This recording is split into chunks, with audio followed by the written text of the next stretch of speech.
Is it time? It is time for us to do what we have been doing, and that time is every day. We'll know in a very short period of time, but it looks like it could be something that will be not good. Believe me, not good.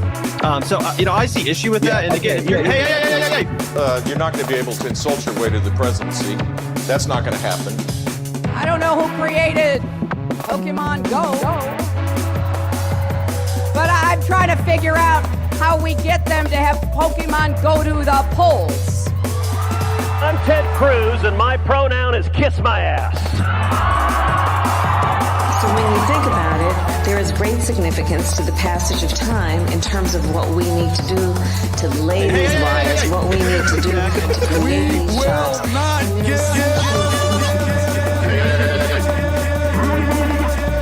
America is a nation that can be defined in a single word.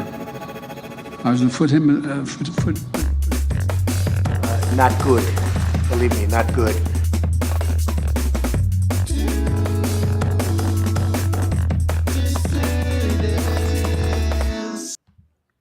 Hello, dissidents. Welcome, one and all, to a Tuesday matinee edition of the Do Dissidents podcast. Keaton Weiss here with Russell Dobular. Hello. See, that new studio of Russell's is it windowless, or is it just that you're not near the window? There's just an air shaft window, which I already ordered a black curtain to cover it up when I'm doing the show. Yeah, because you can't tell what time of day it is in that studio anymore. The other one was near the window, so it was no more light bleed. That's right. No more light bleed. That's correct. Thank you guys all very, very much for being here this afternoon. Pleasure to see you all. 5:33 to start today in the YouTube and Twitter chat. 8:92 to start today on the Rumble chat. So left arm up.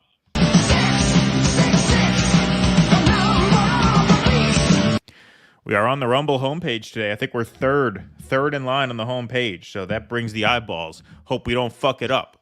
Hope we get it right. Got a lot of new audience here today. Let's see. Do we?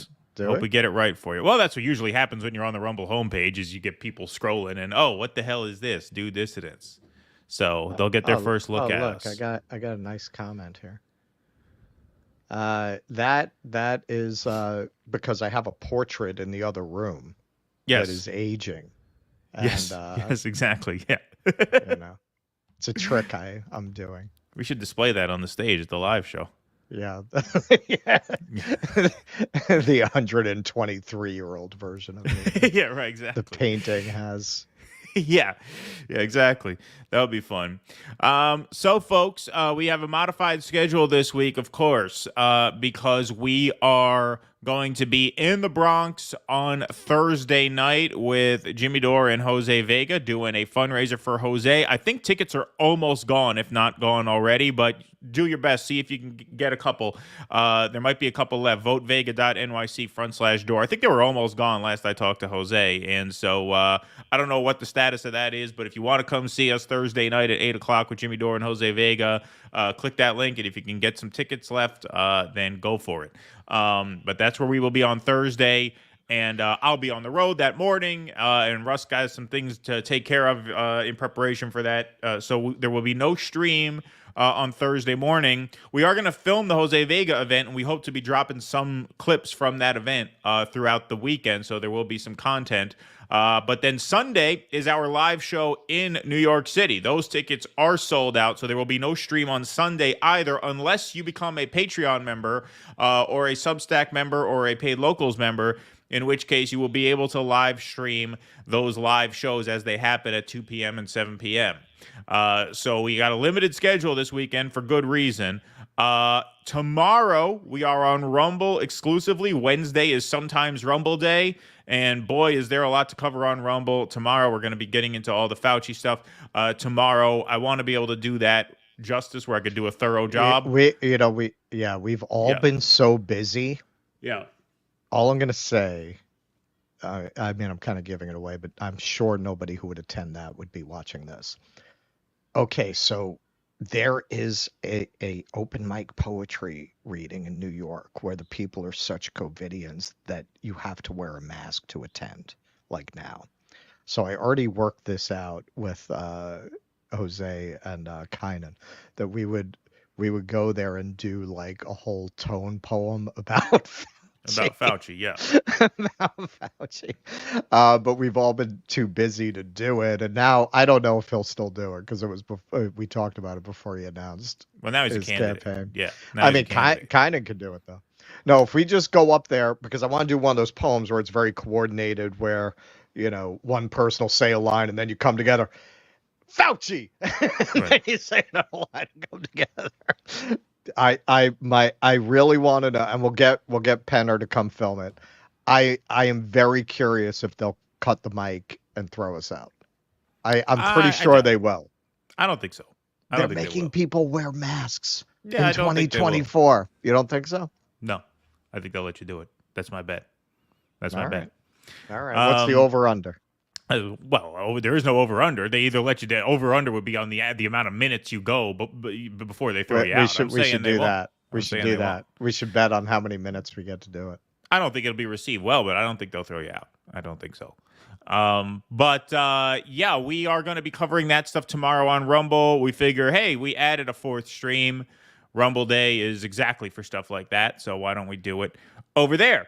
So that's what we're going to be doing tomorrow. We'll be doing other stuff, but that'll be a huge part of the show tomorrow. So tomorrow we are on Rumble exclusively at 2 p.m., and then no show Thursday, no show Sunday. We kind of have our summer break from the live streams, even though we're not taking much of a break. This is going to be one of the crazier weeks of the year for us. So we hope you guys are all with us this week in some capacity. Like I said, we will be dropping content in clip form throughout the week, but this is our last YouTube stream until next Tuesday. Rumble exclusively tomorrow, so go follow us over there. Big crowd filing in over there, 1179, and we are at 802 in the YouTube chat, which means we can put the right arm up.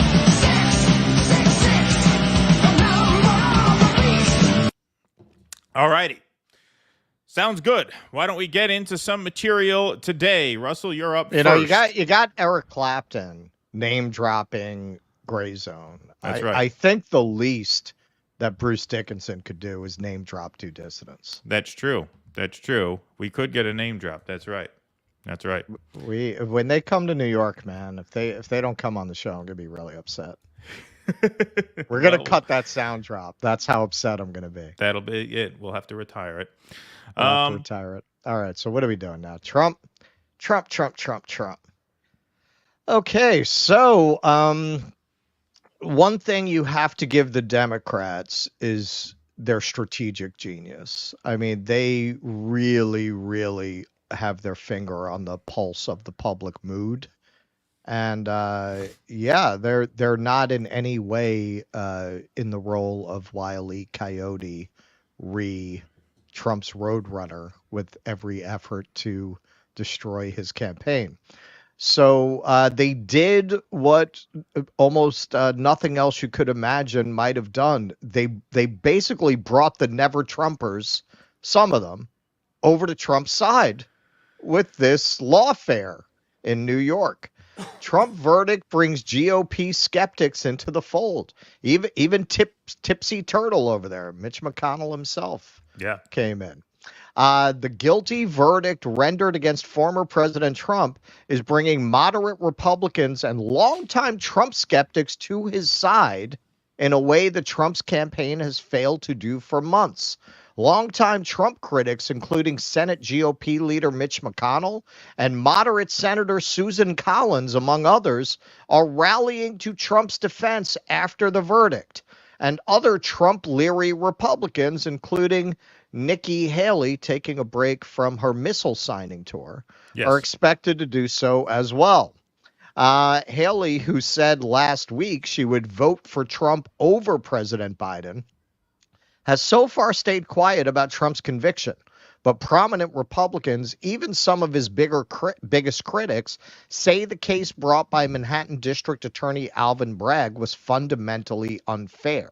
McConnell said after the verdict, the, quote, charges never should have been brought in the first place, and predicted the conviction will be overturned on appeal. I think that's probably true.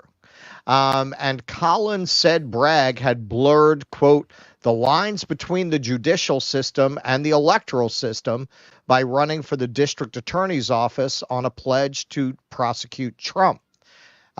Now, if you remember, that was what the Jamaican dude I interviewed at the Trump rally said. That was part of what really bothered him, that Bragg had expressly run on the promise to convict a political enemy. And yeah, there's that montage out there that's been making the rounds of all of the Democrats talking about how Trump is weaponizing the Justice Department like a banana republic. And here we are. Quote, this decision has the same dramatic effect across the country like President Clinton's impeachment. They are very different scenarios, but both caused a massive rally effect. With Clinton, it was Democrats, and now with Trump, it's Republicans who believe there is judicial overreach, said Ron Bonjean, a Republican strategist and former Senate and House leadership aide. Bonjean said McConnell's surprise defense of Trump is a signal to the other traditional mainstream Republicans to rally behind the former president. Quote, he's giving establishment Republicans permission to be supportive of Trump going into November, he said. Don't worry, we got him exactly where we want him, said Joe Biden. Yeah. Hey, I don't know if this is the correct way to pronounce that name, but I think it should be Ron Bonjean. That's a great name. I think Ron we should just act like Bonjean. it's Ron Bonjean. I mean, you could say right. Ron Bonjean. That's a great name, Ron Bonjean. We'll go with Ron Bonjean, sure. Ron Bonjean. All right, we'll go That's with a killer that. name. Senate Republicans in particular recognize their hopes of winning back the majority are riding on Trump's performance in battleground states. This leaves them little choice but to close ranks as Trump faces a possible jail term when he is scheduled to be sentenced shortly before the GOP nominating convention in mid-July. Okay, now that I got to mark on the calendar. I am definitely going downtown to cover that because they're not throwing that's him in going to jail. be. No, they're not. No, oh no. And even if they do throw him in jail, he's going to appeal, which means he won't have to serve any time until way after the election. Yeah, no. He's not going to be in jail. They're going to immediately appeal. Yeah. Now, this judge, from everything that we've witnessed, I think he's going to go for jail time. I think there's a good chance he goes for jail time because he's been excessive throughout the trial. I don't see any reason he's not going to be excessive in the sentencing, and he's gonna blame it on Trump violating multiple gag orders, being completely unrepentant. So that's my theory, but that's going to make him go fight fires in California. Yeah, imagine Donald Trump out there fighting wildfires for $1 a day or whatever they pay him. Normally, for a New York sentence, you have to serve within the state, but we're sending you to Louisiana. We need more water pressure here. There's no water pressure in this hose. Who designed these hoses? If I were in charge of this, there'd be water pressure. I can't. How am I supposed to fight a fire with this? Who did you talk to about this? Some Bedouins? Yeah. They don't have water in the desert. Yeah. Yeah. No, that is going to be cowbell day. Like going down, because the trial, because it was going on for so long, I went down there and covered it one day. It wasn't all that interesting. But the sentencing day, that is when all the freaks are coming out from both sides of the aisle. Oh, yeah. Bonjean said McConnell's show of support for Trump is, quote, making sure that Republican challengers in battleground states are fully supported from the top of the ticket with Trump. Even former Trump Vice President Mike Pence, who barely dodged a noose the last time the former president was in office, that's editorial content, who has refused to endorse his former boss, called the verdict an outrage. O'Connell said the more than $30 million the Trump campaign raised after the announcement of the verdict is a good indicator of the unifying effect it would have on what we call base Republican voters, regular Republican voters. A recent New York Times Siena College poll of voters across 6 battleground states found that 49% of respondents did not think Trump would get a fair trial in New York, while 45% thought he would. An NPR PBS NewsHour Marist poll conducted before the verdict came out and published Thursday showed that 25% of Republican respondents said they would be more likely to vote for Trump if a jury found him guilty. That's my favorite thing in this whole article. The same poll found that 67% of surveyed voters nationwide said they would not vote differently in November if Trump were found guilty. This is what we were saying the other day. It's probably a net gain for him in terms of voters.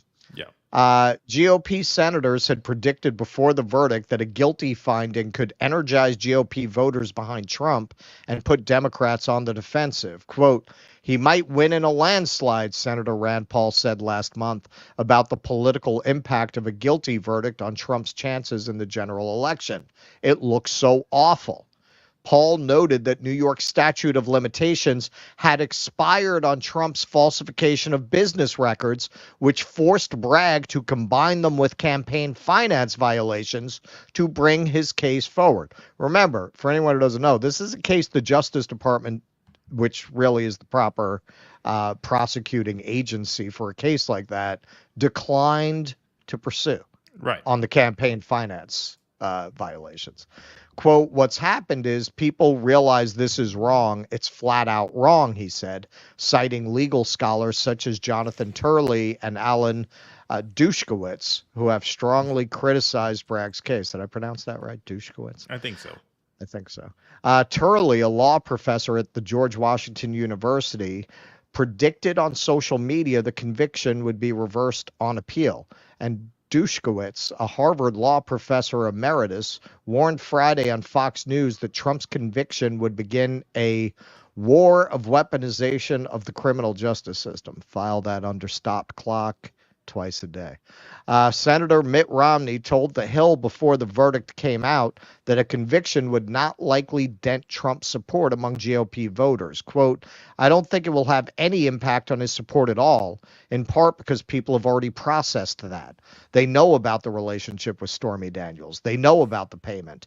There's been nothing particularly new that's come out at trial, Romney said. I love how he calls it a relationship. He is a good Mormon, Mitt Romney, right? Good Mormon boy. They know about the relationship with Stormy Daniels. And besides that, they didn't even do anal, as right, was revealed on the stand. What the jury does one way or another probably won't make any difference in terms of President Trump's support.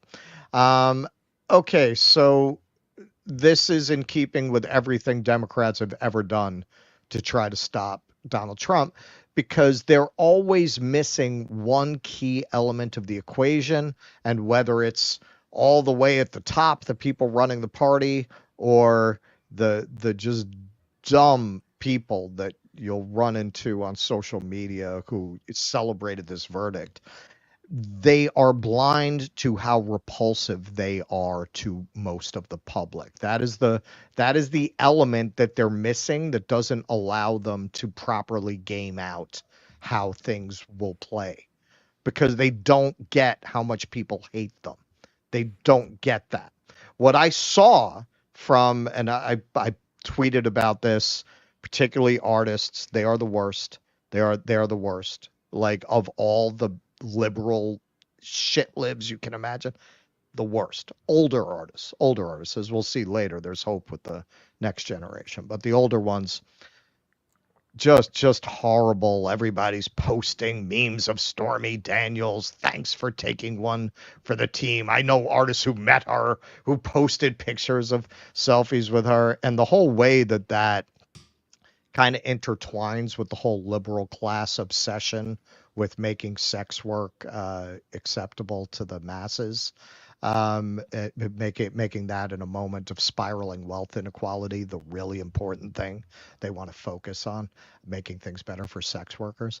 All of that kind of comes together in one big stew of repulsive virtue signaling that only makes people. I said this when Trump ran in 2016. Yeah, I'm not going to vote for somebody whose politics I don't agree with out of spite, but I'm not working in a factory in my formerly prosperous, now meth addicted, burned out and depopulated factory town. If I were living like that, I bet you I'd vote for Trump. Because I could see the temptation, and I'm not living like that. A guy at the Trump rally, you just see it very quickly in my footage. He was wearing a shirt that said, I love Trump because he pisses off everyone I hate.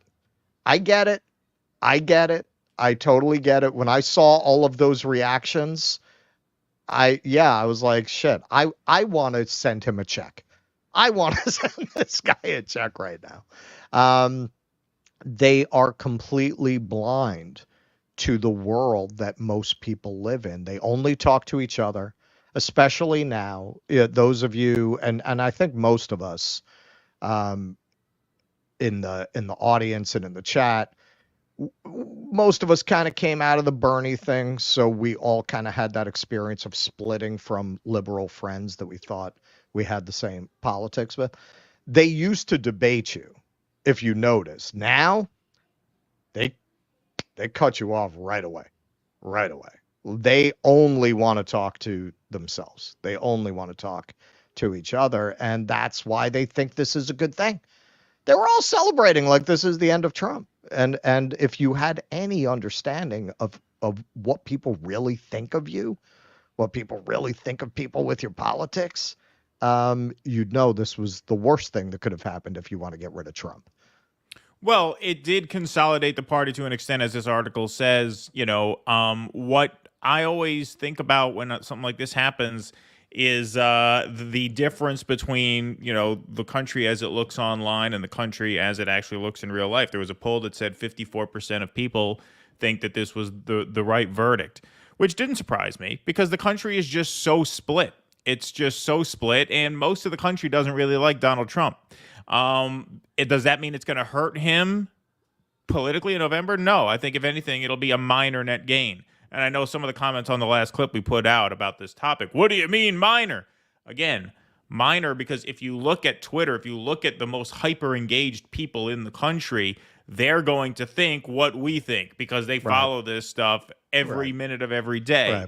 Right. The average person processes this the way Mitt Romney said they process. He's right. He's like, the average person already knows what they think of Donald Trump. Most of the country doesn't like him, but there's a slice of the country, a considerable slice of the country, that will vote for him anyway, even if they don't like him, because he's better than the alternative. And you do increase morale. You do raise a ton of money off of this. He raised $52 million in the first 24 hours after the verdict came in. That is part of a pattern where as the lawfare efforts ramp up against him, he's able to raise a lot of money. So it will help him in that sense as well. In terms of public opinion, what did this article say? 67% said it won't matter to them at all. Yeah, that sounds about right. Like what makes the Roe v. Wade thing so powerful is it's simple. You don't have to pay much attention to know what's going on. It affects almost everybody or somebody that everybody knows. And so you see this broad-based shift, especially in red rural counties in purple to red states, based on that issue. That's something huge that affects everybody. Even whether you pay attention to politics or not, that's going to affect your vote. This is not going to affect the vote of most people. If anything, it will consolidate support around Trump within the GOP and boost his fundraising numbers, which overall is going to be a net positive for him. So yes, I think this helps him a little bit. And the fact that you have some of the more never Trump-oriented Republicans coming home to him is significant because, look, you have the die-hard grifters like the Lincoln Project people. They're just chasing money. That's not what we're talking about. You're talking about the Nikki Haley. There's nothing in it for them to change. Right. You're talking about the Nikki Haley's, the Mitch McConnells, the Republicans who are kind of cool on him. Exactly. For the Lincoln Project, for those people, it's a business. This is just about making money. But for the people that were cited in this article, who are sort of prominent Republicans who are cool on Trump but not out of the camp entirely, this is going to make them feel like the Trump campaign is more a cause against the Democrats. Right. And therefore, it will strengthen his support with that cohort, I think.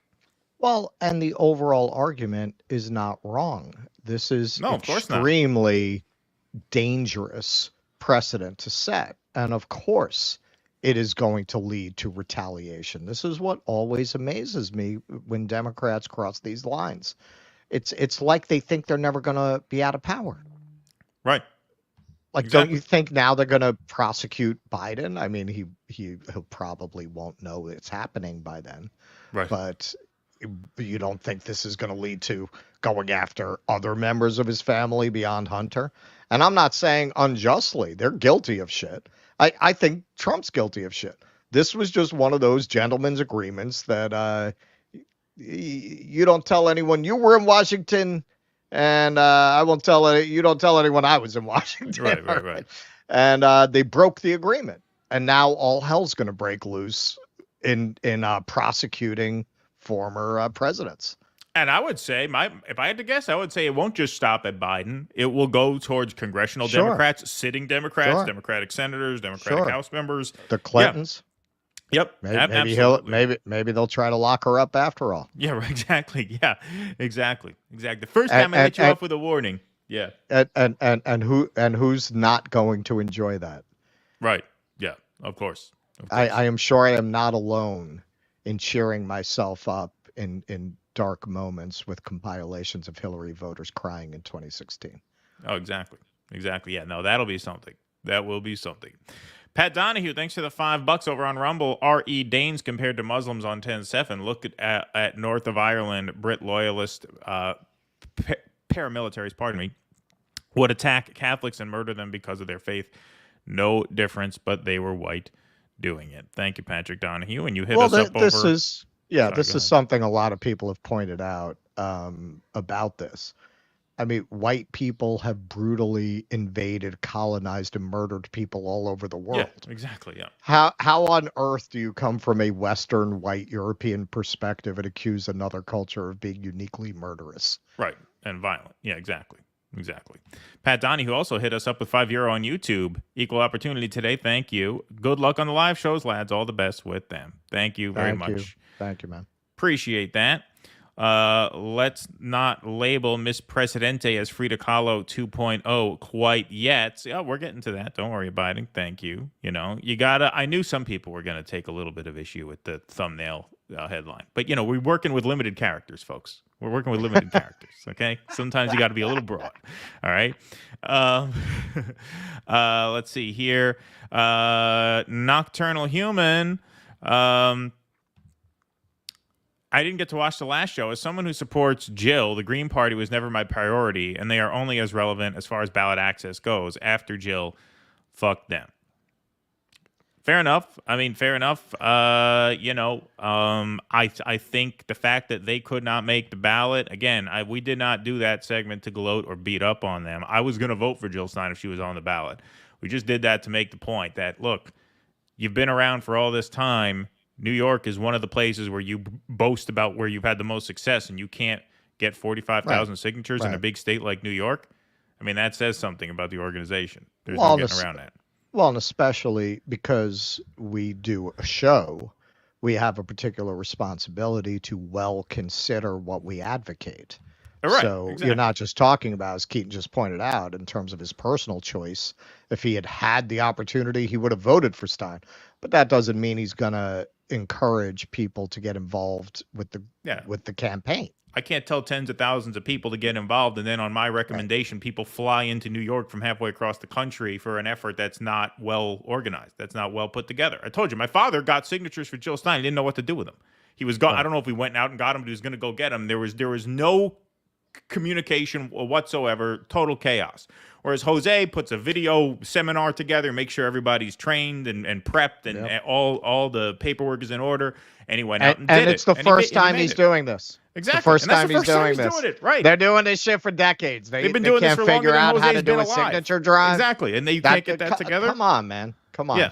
How do we, because we got that question from a lot of people. A lot of people were telling us, push the Greens, and that's why we can't. If they were serious, we would love to get involved with something that made some kind of sense, that could really run as a meaningful national campaign, but it's just not there. You can't pretend it is just because you want it to be.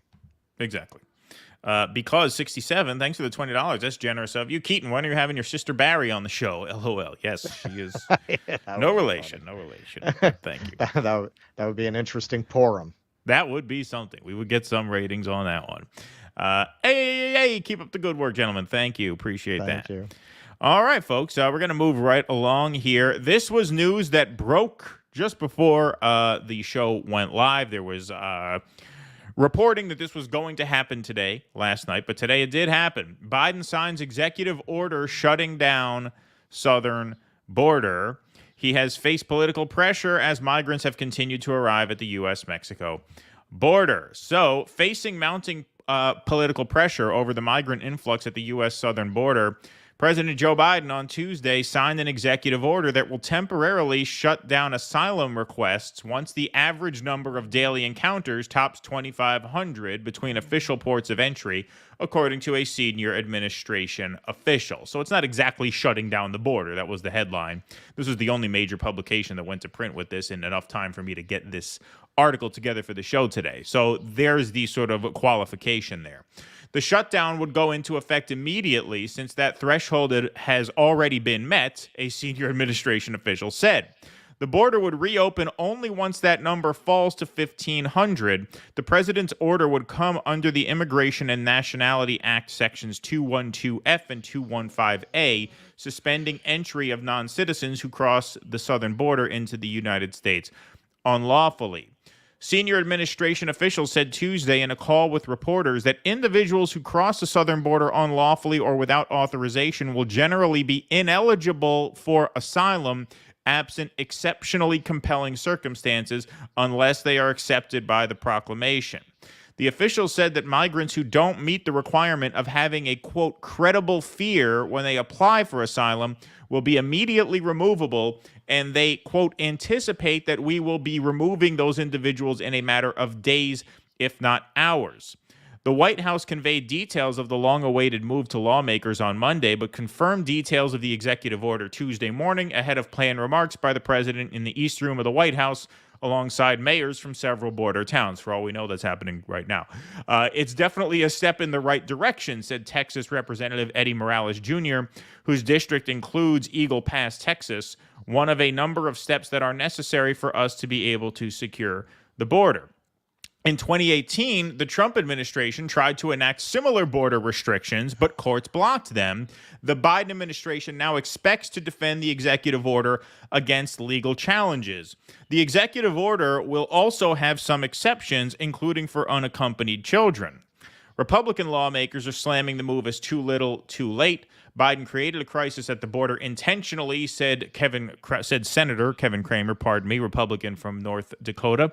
The executive action has more political risk than benefit, particularly because his own base is going to reject it. And this came in so late that I didn't get to add this to the slideshow. But I do have a tweet on my phone from the ACLU that I will read.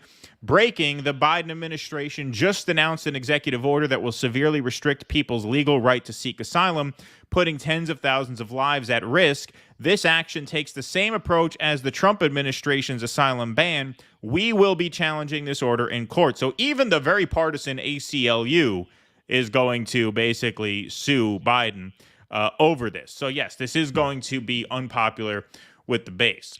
The executive action comes on the heels of a historic presidential election in Mexico, and just as the campaign in the U.S. ramps up.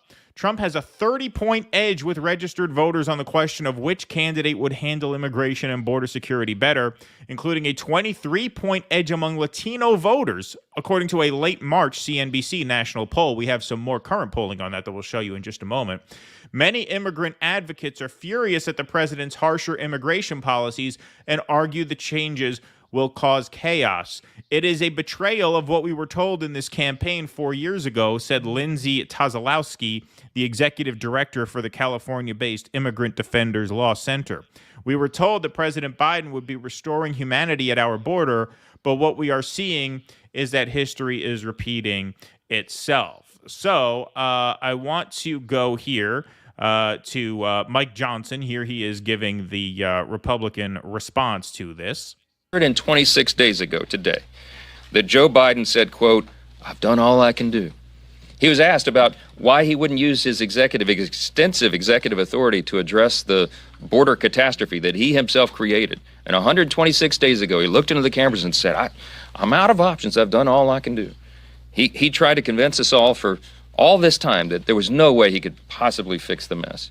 Remember that he engineered it. When Congressman Siscomani said a few moments ago, He began this on the day he took office over 3.5 years ago. He walked into the Oval Office and he started issuing executive orders, dozens of them. We counted 64 specific executive actions that President Biden and Secretary Mayorkas took to open that border wide. They did it intentionally. They engineered the open border. There's no question about it. The evidence is so clear. Okay, so like I said, this is so late breaking. I didn't have the time to look into where he got that 64 number from, but I know he did roll back some of Trump's policies when he got in via the executive order pen, and then tried to say that he needed a law passed through Congress in order to take any action on the border past that point. And Mike Johnson makes the point there that he ended up acting with his executive order pen anyway, despite insisting that he needed Congress to act earlier this year. Now, here's a tweet with a video. Voters trust Trump on border security by a 27-point margin. Look at the dramatic shift on this issue from 2020. This is a better job on border security and immigration, which tends to be one of former President Trump's best questions. But I think the key thing here, Kate, to look at is the timeline and look at the trend line here. Because back in June of 2020, Biden was actually trusted more on the question of border security and immigration by a single point. Look at where we are in May of 2024. My goodness gracious. Look at this huge jump that Donald Trump has gotten. He is now ahead on this issue by 27 percentage points. So it's not just that immigration is more at the top of voters' minds than it was 4 years ago. It's that who they trust on the issue has changed tremendously. I look at a lot of questions. I dig into the crosstabs a lot. The fact that you see a 30-point shift, I'm used to seeing 10, 15, maybe 20-point shifts, but basically a 30-point shift, 28 points if you want to be exact, that is very, very different from a lot of other polling questions. I mean, that's just absolutely massive. And, you know, we mentioned in the last segment how the Trump verdict is going to move the polls at the margins, which I think it will. But this is the kind of big macro issue, the way Roe v. Wade was in the midterms, and might be this cycle as well, for all we know. But this is the kind of macro issue where you see a massive sea change from basically tied on the issue of who can handle the border best to now a 27-point edge for Trump. Not only is it a 27-point edge for Trump, but this issue consistently ranks first or second on voters' list of concerns going into November. Inflation and the border, those are number 1 and 2, almost no matter who you ask. And so that is why he took this executive action. And like the article says, you know, is this a political win for Joe Biden? Not really, because it's going to hurt him a lot with his base. And it's not going to satisfy the hardliners like Mike Johnson and Trump, you know. So this is just an act of political desperation, I would say. Yeah, it's a desperate move because a lot of Latinos actually want border enforcement. They've mostly already gone over to Trump. You're not going to out Trump on that issue. They're not going to say, oh, well, you know what? I guess the Democrats are really changing course. It's going to be seen as what it is. It's a political ploy. Nobody would really trust Joe Biden once he's clear of the election to maintain that kind of policy if these are the kinds of policies that you want. And as we know, there is a good portion of the base of the Democratic Party that see a policy like this as a betrayal. So overall, he's between a rock and a hard place, but he was probably better off politically not doing this, although there's no solution for him. He's on the because you're talking about a national election. You're not talking about a primary election here. The public at large wants this kind of control over the border. Overall, the public at large. Within the Democratic Party, everyone in the country that doesn't is voting Democrat. Yeah. So what does this do for you? Yeah. No, you're just kind of chasing it at this point. And just to drive home how toxic an issue this is for Biden. People like to say, well, legal immigrants want the border controlled. In my experience, illegal immigrants want the border controlled. Even the illegal. I know a guy, a friend of mine, his family came here When he was a kid, they cut through a fence. They snuck across the border, and he grew up here as an undocumented person. And he said, my family had to pay tons of money and fines and fees and spend years and years going through this very arduous process of like becoming legitimate citizens. And they did it, and we kind of feel robbed by going through that process if we just grant amnesty to people who come over and then we grant them. So even people who came illegally and then went through a process of becoming citizens feel like they're getting ripped off by a liberal open border. So it's a toxic issue across the board, and this was always going to be a toxic issue across the board. This is why so much of the hand wringing in 2016 never made sense, and I could tell it didn't make sense, and it didn't make sense for the very obvious reason. As long as you have neoliberalism and as long as you have imperialism, you're going to have a problem with immigration. You're going to have a problem with immigration. If you keep slapping sanctions on South American governments and overthrowing their governments and creating these dangerous hellscapes, then of course people are going to flee north, and of course you're going to have a big problem. And if you have an austerity model here at home where the top 1% of income earners are hoarding 90% of the wealth, then that's going to create a fight for scraps where there's going to be resentment over immigration. Like, the status quo being what it is makes this problem unsolvable for an ostensibly left party. It's not unsolvable for a right party. They say build a wall, close the border, fuck them. But if you want to be a left-wing party that actually believes in a more sort of equal model, then this is an unsolvable problem for you. And now we're seeing that proven. It's an unsolvable problem. There's nothing Biden can or cannot do between now and November to get on the right side of this issue. Right. People don't leave their homes because they want to. They leave because they have to. Most people don't really move very far from where they grew up, even in this country.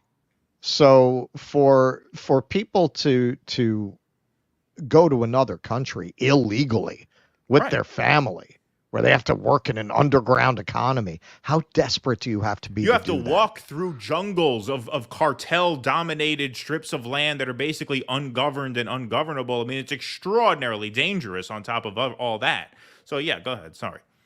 Yeah, so who would do that unless they were desperate? So you want to stop immigration? Yes, as Keaton says, stop the imperialism.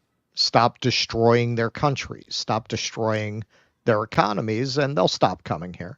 Not because not out of a hatred for America, but out of a love of home. Everybody loves their home. Exactly. Everybody wants to stay in their home. Unless the conditions are completely untenable, you're going to stay there. That having been said, this portrait that liberals paint of white people versus everyone else always falls apart when it meets real world issues.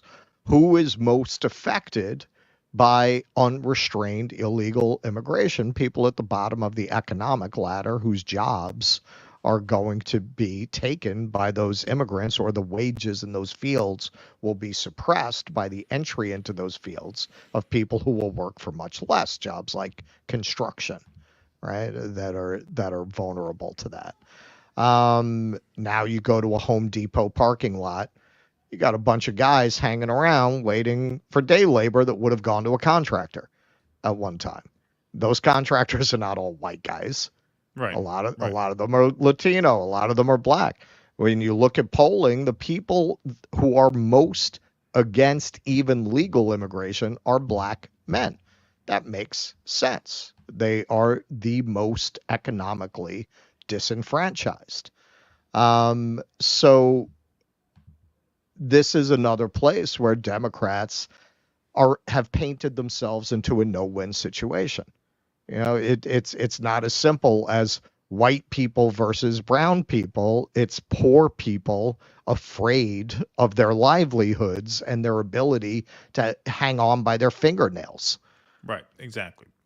And this is why I picked up on this 8 years ago, because under this model, and that's very important it's very important that I preface this point with under this model, because I think we need to change this model.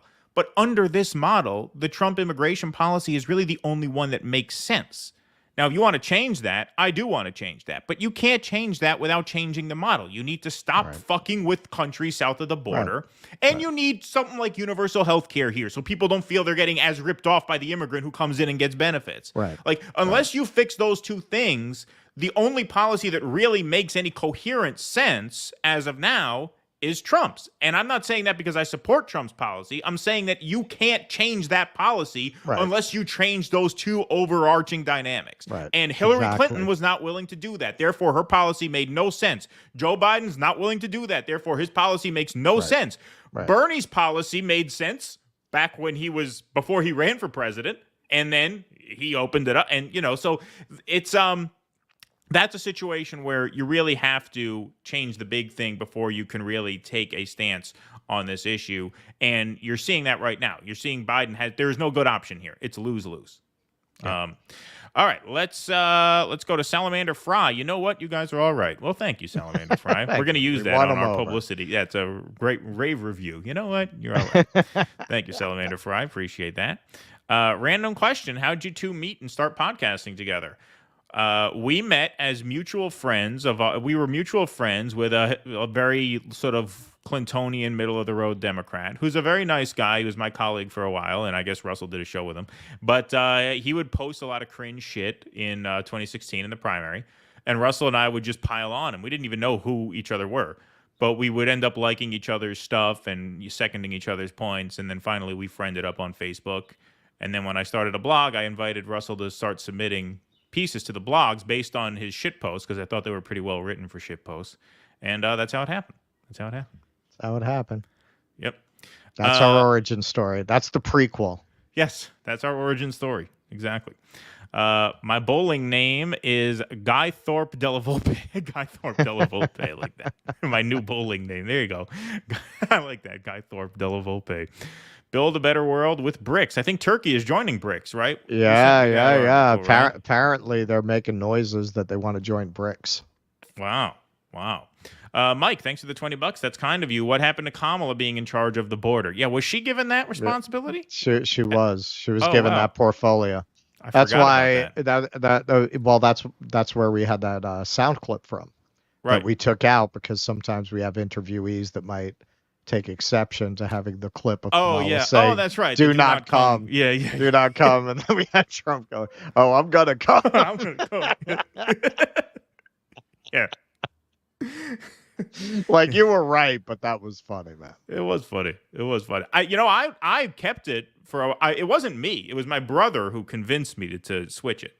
I think you were right. We do have some serious guests on who might not want to be associated with that, but it was funny. It was funny, indeed. Hey, here's Jose Vega declaring independence. Thanks for $9.99. Tickets are still available for the 6th. VoteVega.nyc/door. All right, so we do have some tickets still available.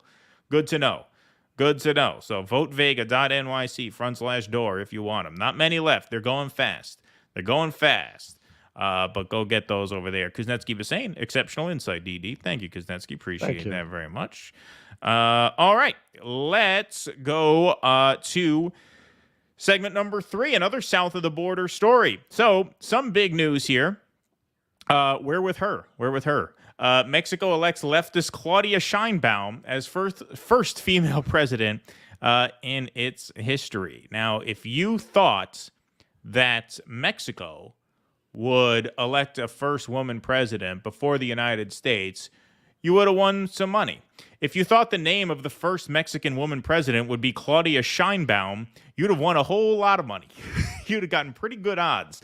Yeah, Claudia Sheinbaum is going to be the first woman president from Mexico.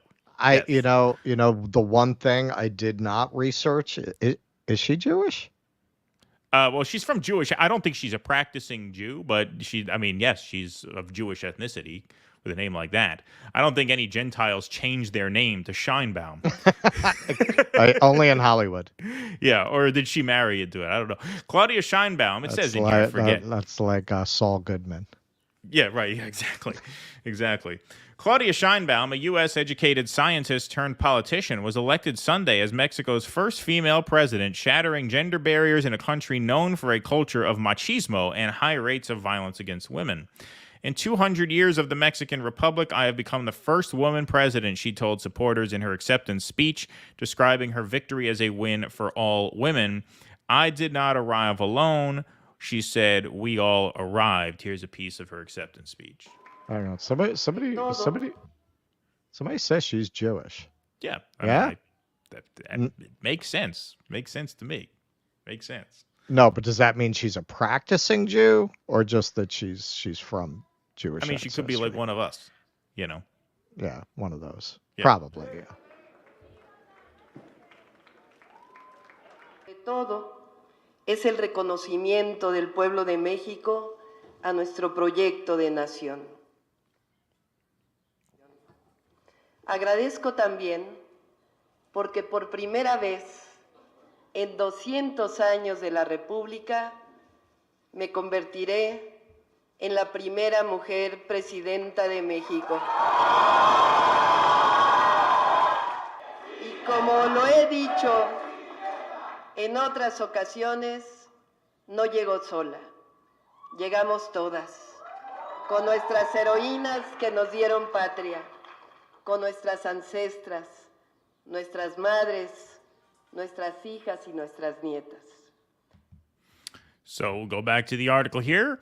The leftist, former mayor of Mexico City, Scheinbaum, 61, will also become the first president of Jewish ancestry in the overwhelmingly Catholic country. So she is, I guess, of Jewish ancestry. She didn't marry into it, and it doesn't seem to note whether or not she's practicing. Most people in the chat say she's non-practicing. Okay. All right. Yeah.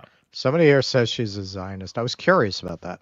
I mean, she probably is, because Streisand was celebrating this. I don't think she would if she's spoken out against Israel. Well, then again, she is a glass ceiling shatterer. I don't know what takes precedence. I don't know what's more important in that calculation. Streisand literally headlined the tribute to Israel with Golda Meir as a guest in 78. Oh, yeah. No, she's pretty severe. Now, some people are saying in the chat she's not a Zionist.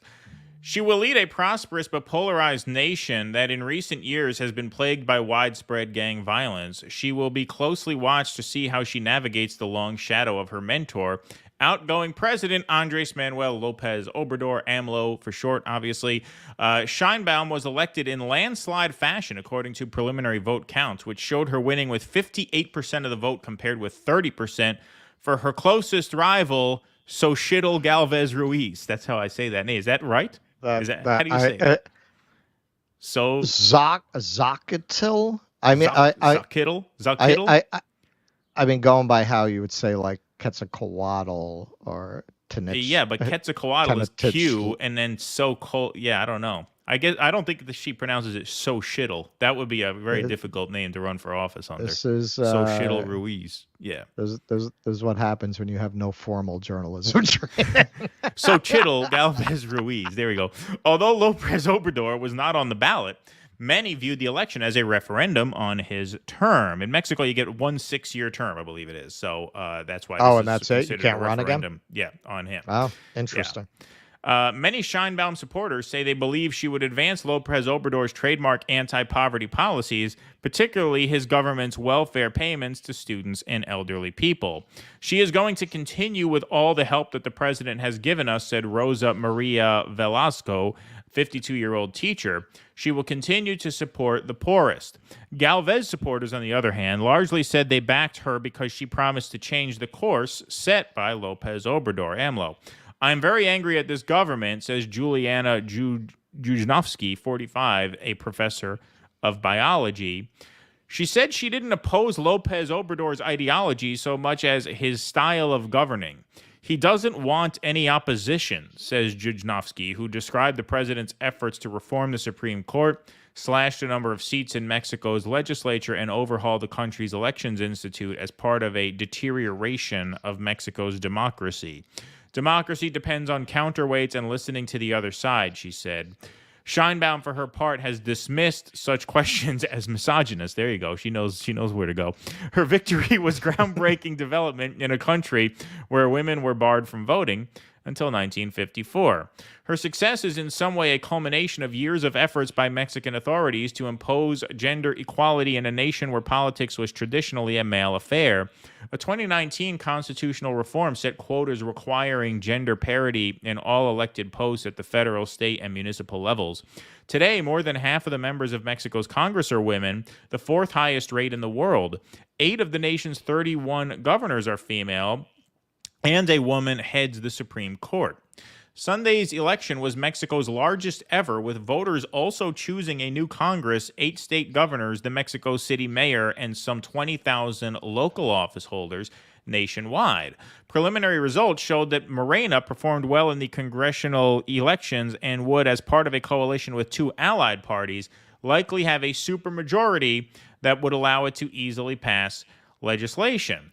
Scheinbaum spent much of her career as an academic, although she was raised in a highly political family. Both her parents were active in the 1968 student movement, best known for the infamous Tlatelolco, I don't know if I'm saying that right, massacre in which Mexican I am glad you're forces, reading this one. Yeah, exactly. Killed scores of protesters at the Capitol. I believe that was depicted in that movie Roma a while back, the sort of biographical piece that Alfonso Cuarón made. Her first husband was a leftist politician. When López Obrador was elected mayor of Mexico City in 2000, he launched Scheinbaum's political career by making her Secretary of Environment for the capital. She later joined his breakaway political group, the National Regeneration Movement, known as Morena, and was elected in 2015 as borough president of Tlalpan, a district in southern Mexico City. 3 years later, she was elected mayor of Mexico City, and he was elected president in a landslide victory for the Morena party. López Obrador vowed to put the poor first in a country she said had been hijacked by a corrupt and conservative elite. López Obrador's approval rating still tops 60%, making him one of the most popular leaders in Latin America. When he departs office in October, he will leave his successor with a strong economy that has been bolstered by the relocation of foreign firms from Asia and elsewhere to Mexico. The Mexican peso has been among the world's strongest currencies. Final slide here. But the next president will also inherit a number of crises, including dire water shortages, a struggling healthcare system, stubborn inequality, and violence from criminal gangs and cartels so severe that the U.S. State Department warns its citizens not to travel to many Mexican states. AMLO's controversial hugs not bullets strategy, which prioritizes social programs for the young over direct confrontations with cartels, has failed to stop the country's violence, although homicides have fallen some during the last 6 years. Security is by far Mexicans' main concern, polls show. Okay, so I'm going to toss to Russell because Russell did some research showing that a lot of the talking points against her policies are very similar to conservative arguments against liberal policies here vis-a-vis crime. But one thing I want to note is that the crime, it seems, in Mexico is not sort of like organic crime that arises from like desperate circumstances, in impoverished areas like here in the U.S. It's cartel violence. It's gang violence. Basically, CIA-sponsored cartel crime. Seems like more our fault than theirs. I mean, that could just be the headline crime, though.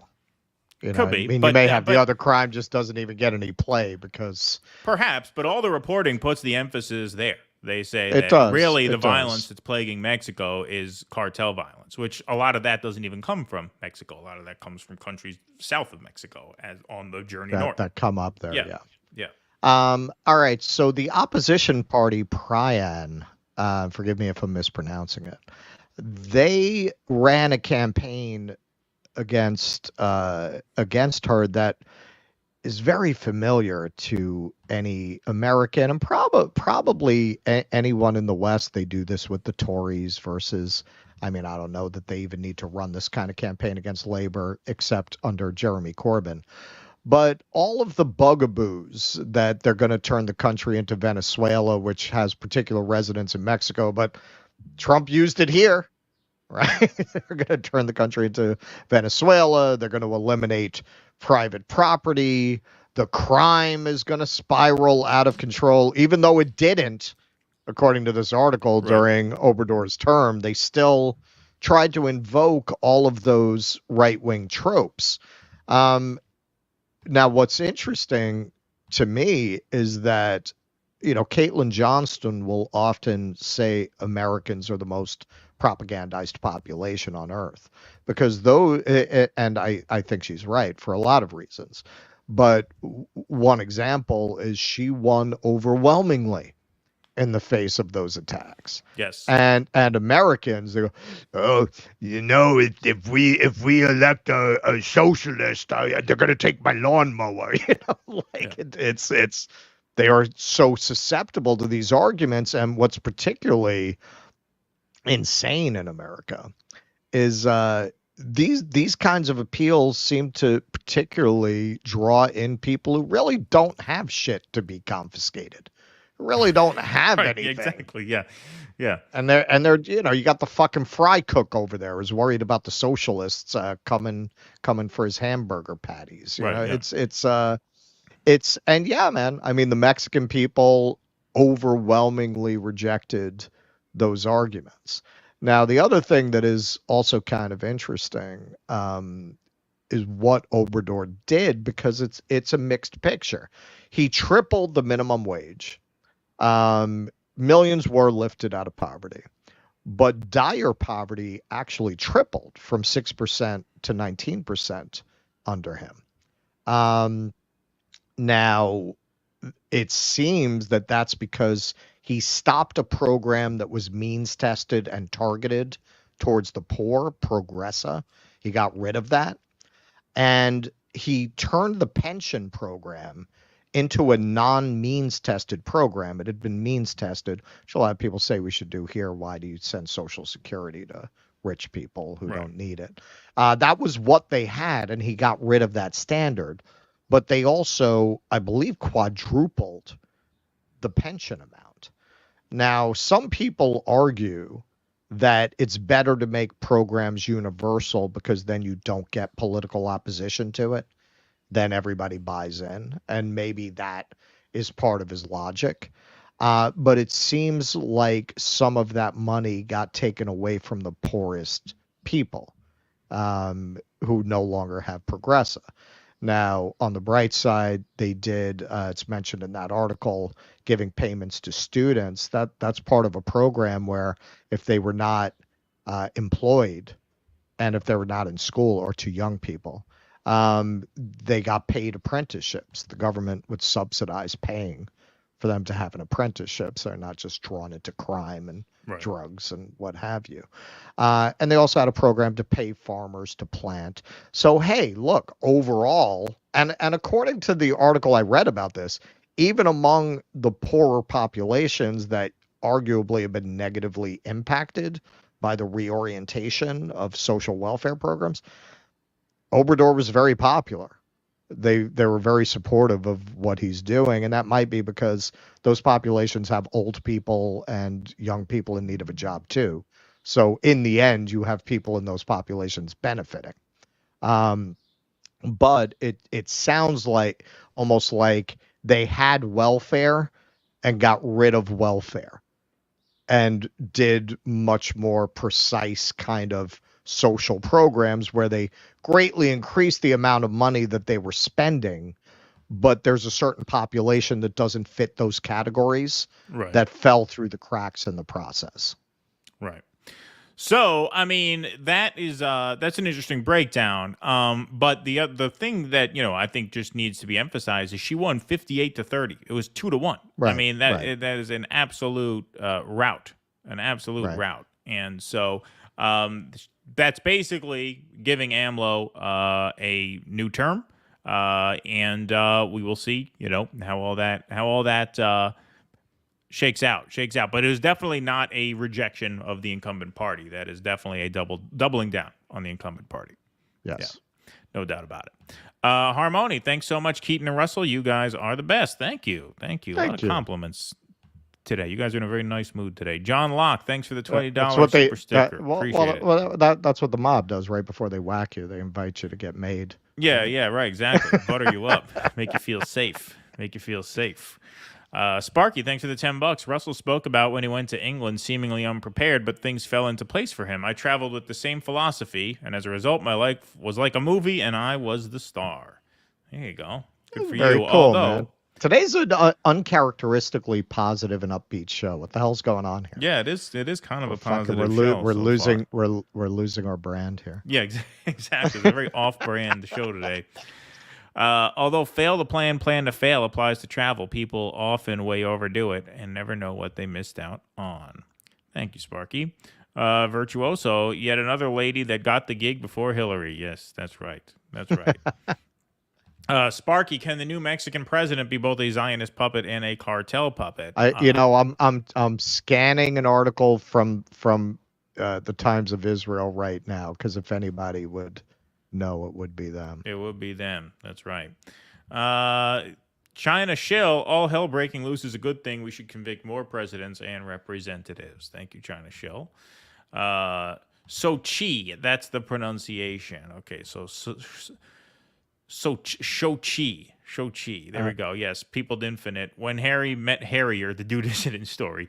Yes, in regards to Mexican president, so shittle, LOL. That's a free one for the campaign ads later, King. Yes, thought that was funny.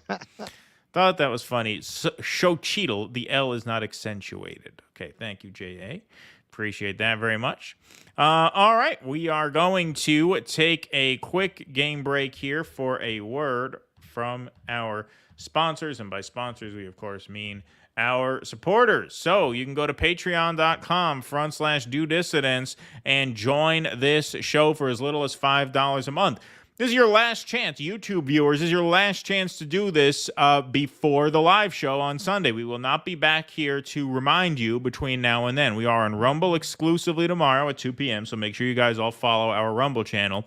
And then we are off on Thursday and off on Sunday because we have live events in New York City on both of those days. So last chance for a reminder on the live stream to sign up and join our Patreon, patreon.com/do dissidents. You can also join at dodissidents.substack.com, or you can join our locals. That's dodissidents.locals.com. If you're watching on Rumble right now, you can join our locals by hitting that bright red join button underneath the video screen. That takes you to our locals page. Why do we say this is your last chance before the live show? Well, because in addition to having your name put up in lights and access to 2 exclusive supporter streams per month and call-in access to our post-show Q&As every Sunday, you're also getting, as part of your membership, live stream access to our live shows in New York City this Sunday. So if you join before Sunday, you're going to get 2 invites on Sunday, one in the morning and one in the afternoon. The first will be to our 2 p.m. show. The second will be to our 7 p.m. show. And you'll be able to live stream both of those shows as we do them on stage in New York City as they happen. So please sign up. That is what helps make this show doable. Our supporters are the backbone of the operation here. And we're excited to give live stream access as a special perk of joining between now and Sunday. So it's only $5 a month. We make it as good a deal as we possibly can, and all those benefits are yours, plus the goodwill and good karma of supporting independent media. So that's patreon.com/do dissidents, dodissidents.substack.com, or dodissidents.locals.com. Perks are the same across all of those platforms. All right, I got the skinny on this Jew broad. All right. All right. Scheinbaum had Ashkenazi grandparents who immigrated from Lithuania in the 1920s and Sephardic grandparents who left Sofia, Bulgaria in the 1940s to escape the Holocaust. She said that she celebrated holidays at her grandparents' houses, but at home her family life was secular. Sources told blah, blah, blah, Scheinbaum feels connected to the history of Jews in political activism, but not as much to the religion or its traditions. And apparently she has never said what she thinks about Israel. All right, there you go. Which is kind of amazing. Like, I can't believe no one asked her. Yeah. Yeah. And, like, you're running a political campaign in the middle of a genocide. I'm very surprised she never got asked that question. Yeah, never asked that question. That seems kind of strange. All right, well, good find. Good find. Do Dissidents, we do the best post-segment research in the business. Yes. For those of you who don't know, Ashkenazi Jews are like us, the Eastern European looking motherfuckers. Yeah, the nice, friendly ones. You know, the except the ones in Israel. Yeah. Except those. Except the ones who caused the Nakba. The Sephardic Jews are more Mediterranean to Arab looking. A lot of them are actually descended from Jews who left Spain during the Inquisition. They're North African Jews. You know, a lot of them have kinky hair. So yeah, so she's descended from both sides. Indeed.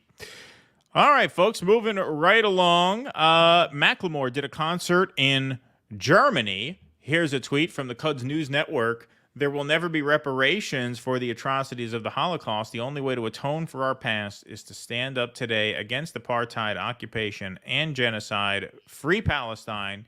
That is American rapper Macklemore at a concert in Mönchengladbach, Germany. How do you like that pronunciation there? Here he is on stage before his performance of the new song, Hins Hall. And I will say that the atrocity that was the Holocaust, there will never be reparations for that. The only way that we can atone for our past is by today standing up against apartheid, against occupation, against genocide, for a free Palestine. That's the only way.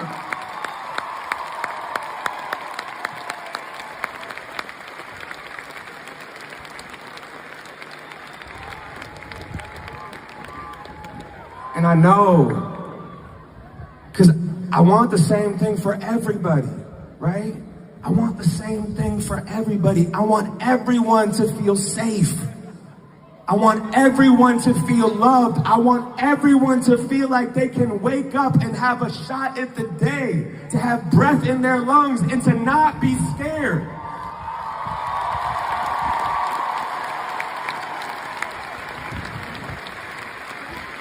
You know, I see someone with a sign that says, "Happy birthday, Sloan. May your wishes for ceasefire and peace come true." Yes.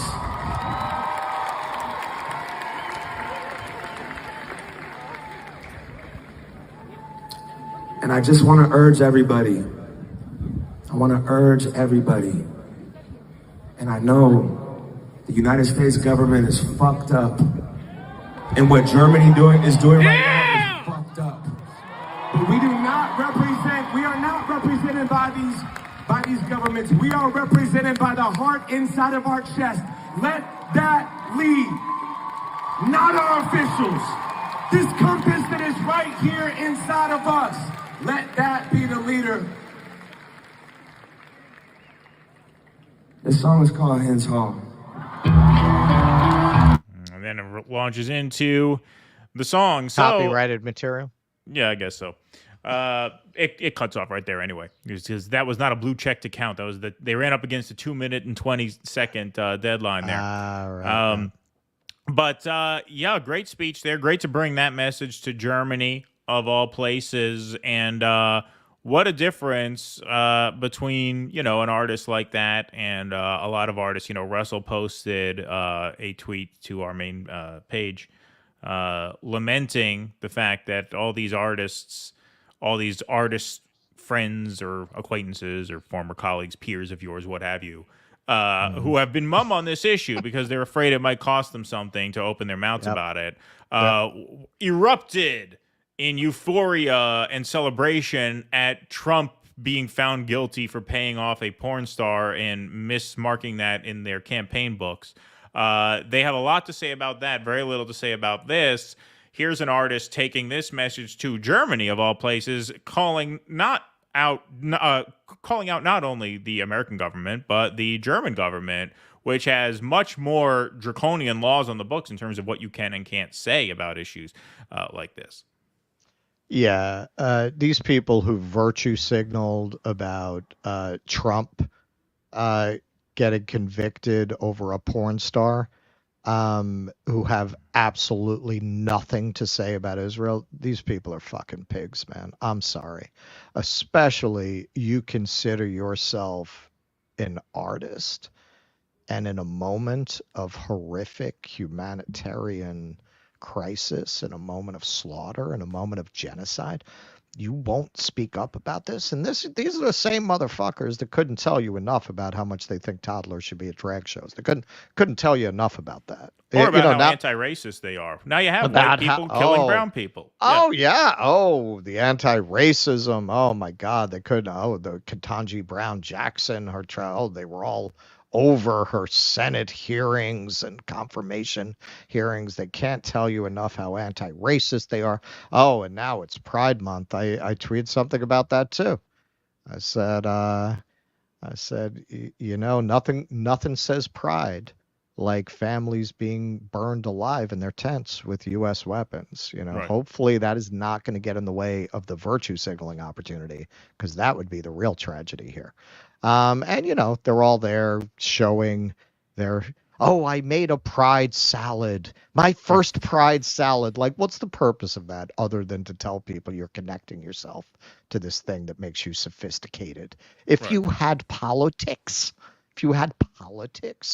you would be saying something about the most important issues of your time. Right. My old partner, he's producing right now a Queerly festival. He's been doing it for a few years. I don't say there shouldn't be a festival like that, but if you are only doing festivals like that and there's no Stop the War festival, there's no anti-poverty festival, then I'm sorry, you're a fucking clown. You're a fucking clown to be pretending that this represents your political convictions, like you have some kind of political bravery, taking what is a very popular stand within the milieu that you function within. It's not like you're within the milieu of the country now. Like, it's not even like a niche issue that's embraced by artists. Most people are on board with generally the aims of pride. Most people are for gay marriage now, right? Sure. Sure. Oh, yeah. No, you're really challenging authority, man. You're really challenging the system. They have to go through the motions of this. And this is what we were talking about before offline. Man, when you did a monologue about what it was like to come out to your Catholic parents, when you did that show in 1985, it was relevant. It was important. It was opening up unseen elements of human experience. Is anyone going to argue now that experience is unseen or unheard? But they can't move beyond it, because to move beyond it would be to take on issues that would actually cost them something. Right. That would take a chance. Yeah. You would actually have to. And those artists who did those shows back then, they were taking a chance. They were taking a chance. Yep. But not now. No. Not now. But they want to ape off the real bravery of those artists from the past. Right. At a time when it no longer represents bravery, it actually represents cowardice. It represents you wanting to cosplay as some kind of paradigm shifting radical at a time when the paradigm is already shifted on the issues that you're raising. These aren't even really issues anymore. And where you do want to break new ground, it's in deeply unpopular elements like kids at drag shows. This is what you want to get into. Meanwhile, and again, if you want to get into that, whatever my views on it are, I wouldn't consider it illegitimate if you were raising questions of poverty, if you were raising questions of war in a moment of genocide. They won't touch it, especially because the industry, let's face it, this is where I'm glad to be Jewish, I can say this, is so dominated by Jews. You have such a disproportionate number of Jews as producers, as agents. They won't say a fucking word, which at that point, shut the fuck up about politics. You do not have politics. Shut the fuck up. Just don't talk about it. That I could accept. Okay? I mean, yeah, you should be saying something, but shut the fuck up. But especially if you want to be the kind of artist who, like, all you want to do is like work on The Little Mermaid on Broadway, that's a type. That's a type. Right, you're a showman you're a showman. You want to do the Music Man. You've always wanted to be the lead in the Music Man. Okay, fine. But if you're gonna run around talking about, I made my Pride Month salad, shut the fuck up. Right. Shut the fuck up. You're a fucking disgrace to the artists that came before you. It is a disgrace to be an artist with nothing to say about the most important issues of your historical moment. Now, on the bright side, it's generational. It is generational. Yeah, you got this. Yeah. Yeah, there is. And I was talking to somebody who, I've known for 30 years, who wisely unfriended me after I kind of obliquely called him a loser. But who could blame him? No, I pointed out that the guy doesn't have any fucking money. Why are you defending Joe Biden? I understand the comfy libs, but you haven't got a pot to piss in, dude. You fucking, how many places have you lived in the last year? 4? And you're fucking defending these psychopaths. But anyway, you could see what a joy it is to be my friend. Yeah. You can see why that spare bedroom keeps opening up. Yeah. Well, not anymore. I've fully claimed the Donbass as my office now. The Donbass, I've planted my flag in there. Yeah. But when you look at some of these younger artists, like our show, that's why it was important to me to open with a musician, because there are people out there, and I have to thank our audience because they really helped to. That's how I found Jesse Jet, because people sent in when I would talk about things like this. No, there are artists out there who are doing this. Check out this person. Check out that person, and that was one of the people that was recommended. They're out there. It's generational. The way I would frame it, these people like Macklemore, they're the beatniks. They're the beatniks. Right. This is the proto political movement that I do believe is going to develop into a much bigger counterculture. But when you look at the older generation artists, and man, I guess it was the same in the beatnik era. They probably had a lot of contempt for the jazz age artists and vice versa. They probably were very, God and guns and patriotism, and they probably had a lot of disdain for each other. I guess that's what's happening now. There's just this enormous generational split. But you say to these younger artists, Joe Biden's a fascist. I mean, it's not even a thing. Of course he is. You say that to these fucking Xer and Boomer fucking artists, it's like you said that to Joy Reid. Right. Exactly like you said it to Joy Reid. Their politics are completely inflected by MSNBC, which again, you're a fucking artist. How can you be that facile? How can you be that shallow? It's just it's that, and not all of them untalented. That's the part I really can't wrap my head around. Yeah. Yeah, well, this is going to be one of the things that we talk about at one of the live shows. I think one of our panels is going to be talking about that, digging into that a bit more. I've mentioned I'm Facebook friends with a very famous playwright, and he was all over that Trump verdict. Mm-hmm. Yeah, exactly. Sad. Yeah. No, it's just as pathetic. Absolutely pathetic. Sparky, just occurred to me when Orson Welles first went to Europe, he went solo and was a teenager. He cast his fate to the wind and made it up as he went. Like Russell, Welles worked in theater. Yes, he did. Yeah. Hopefully, I'll end up a little happier than he did. Yes, indeed. And a little trimmer. Yassine Miller, thanks for the $5. Appreciate that. Peter Monahan, Gator Pete. Everywhere I go, I buy a one-way ticket. Thank you, Peter. Appreciate that. Basil Beshkov, has the lack of transparency in the United States rendered corruption transparent? I think that's an interesting turn of phrase. But yes, I think corruption is more transparent than it's ever been. Yeah, absolutely. Thank you, Basil. Finally became a patron, says the People to Infinite. Thank you. Should have said 'twas only $5. Beautiful. Thank you. Jenna Goldstein. An illicit thought occupies my mind. Will you, Russell Dobular? I dream all the time. They're not all of us nice. They're not all of us nice. What does that mean? I didn't understand that. Is that a marriage proposal? Yeah, I think it was a sex proposal. Is it a marriage proposal or a love note? You can find me 4 to 7 behind the Port Authority every Tuesday and Thursday. Exactly. What do you think? This pays the rent? Yeah, right. Yeah, right, exactly. Yeah, got to supplement the gig, right?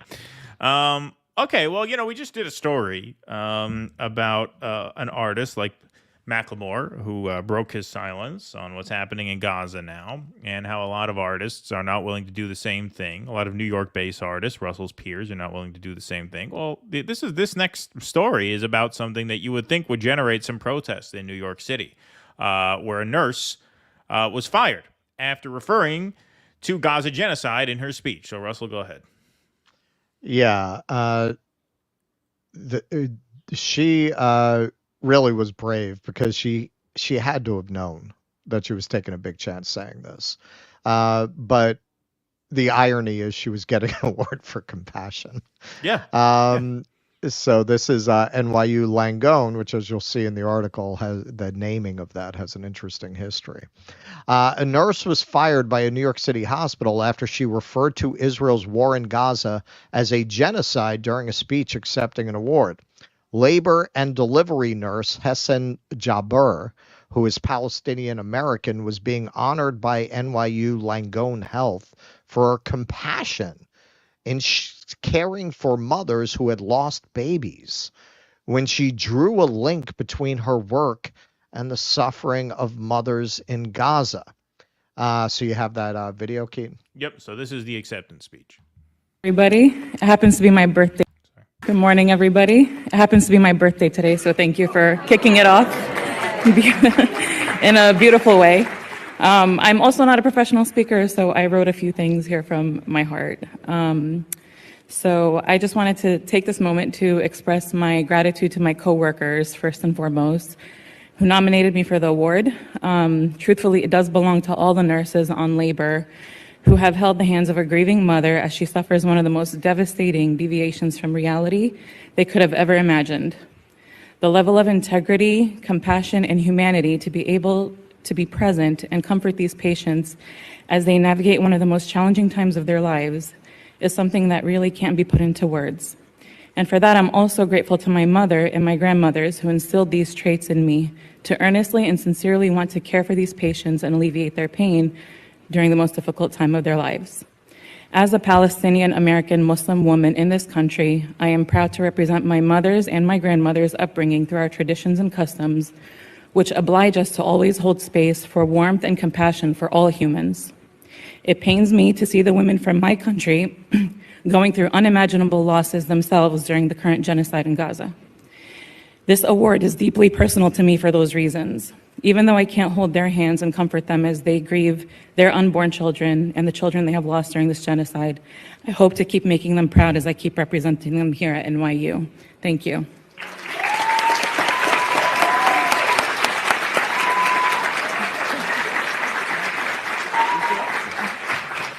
And for that, yeah, shit well, cans.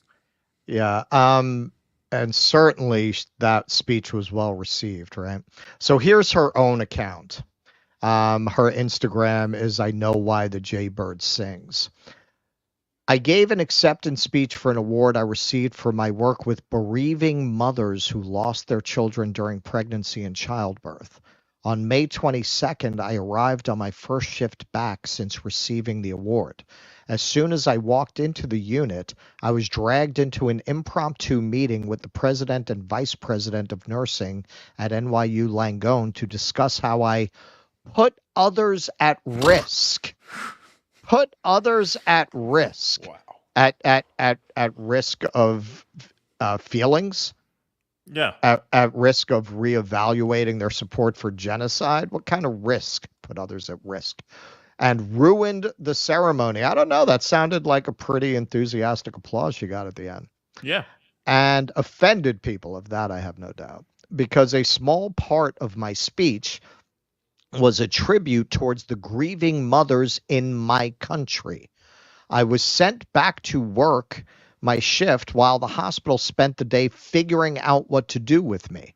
After working almost the entire shift, I was dragged once again to an office where I was read my termination letter by the Director of Human Resources, Austin Bender, and escorted off the premises by a plainclothes police officer.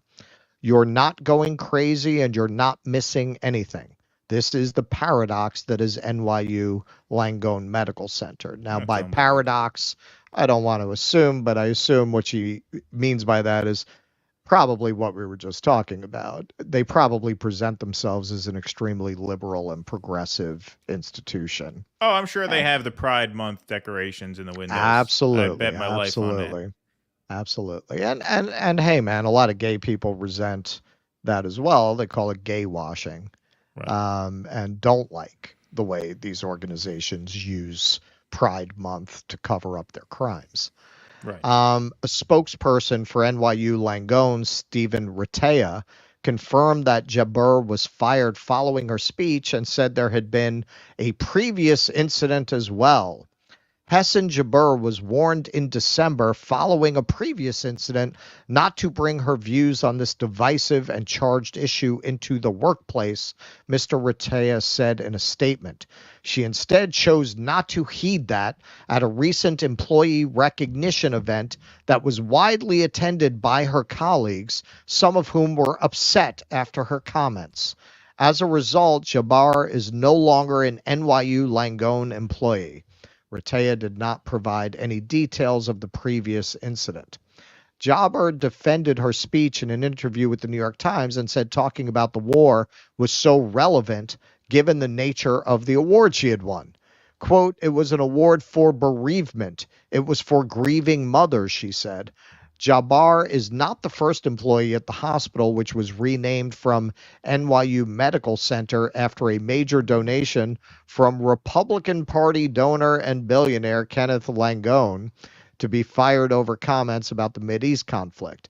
A prominent researcher who directed the hospital's cancer center was fired after he posted anti-Hamas political cartoons, including caricatures of Arab people. That researcher, biologist Benjamin Neal, has since filed suit against the hospital. Jabber's firing was also not her first time in the spotlight.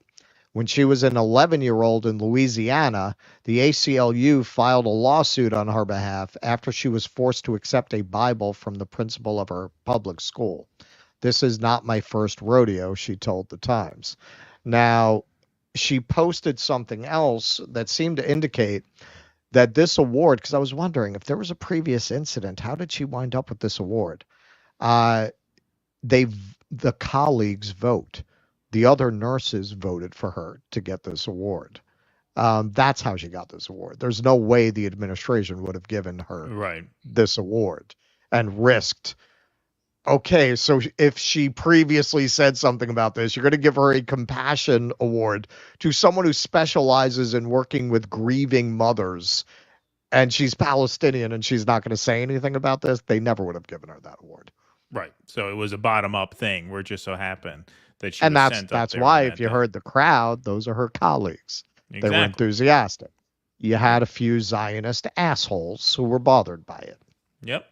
And she was fired. And, you know, I just did a little bit of last-minute research since I made that point. Here they are. NYU Langone Health. Happy Pride Month. At NYU Langone Health, we're proud to celebrate diversity, inclusion, and love in all its forms. All its forms except for compassion to the grieving mothers in Gaza, apparently. Learn more about how we care for the LGBTQ plus community. Beautiful. Beautiful. Yep. See, what did I say? I said I knew they would be doing something for Pride. Of course. You know they're going to Of course. virtue They're signal there. all. Yep. They're And going to let you know what wonderful people they are.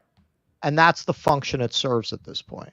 And that's why, insofar as we speak about it, we only really speak negatively about it, not because of a lack of support for that community, but a lack of support for what this all functions as, which is just gay washing. It's just for the worst actors in society to put forth the idea that they're principled people of integrity supporting important issues. If you didn't have pride, they'd have to invent something like it to pretend that they're not what they are. Yeah, and lucky for them, this firing coincided with the beginning of Pride Month. Right. Yep. So now they can remind everybody, hey, look how liberal we are. Look how liberal we are. We're nice liberals. Yeah, we fired a Palestinian nurse who was being given an award for her exemplary performance. We fired her because of the speech we just played. The speech we just played. She didn't Which go was on pretty a rant. mild. It was mild. She didn't go on a rant about anything. She mentioned the experience of the people in her country. It's her country. She no doubt has family members there. Hope to God they're all alive. They might not be. They might not be. I've run into people at these events, these marches, who have lost over a dozen family members, and she doesn't even get into that. She just very, very mildly, very, very politely expresses, and not even a political sentiment. She's just saying how her experience as a Palestinian woman connects to her experience working at NYU Langone, and they dragged me into the office and escorted me out with a plainclothes cop. Wow. Plainclothes cop. Yeah, for police officer. For a escorts her out. fucking nurse who works with grieving mothers. Yeah, a police officer drags her out. So she's a tough one. Tough one. You better get the cops in there. Yeah. Yeah, that's just disgusting. And as we've pointed out many times, if the intention here with Israel is to give a refuge for Jews in the face of anti-Semitism, let me tell you, you're not helping with the anti-Semitism, because think about how all her colleagues who voted for her feel about this. What do they think? You might have heard this. There's this perception that Jews have disproportionate control over society. Right. I don't think things like this really help, where a maternity nurse says about the mildest thing a Palestinian woman who works with grieving mothers could have said in that situation. And she gets instantly fired. That does not help with tamping down the spread of anti-Semitism. Right. Because you've made Judaism synonymous with that.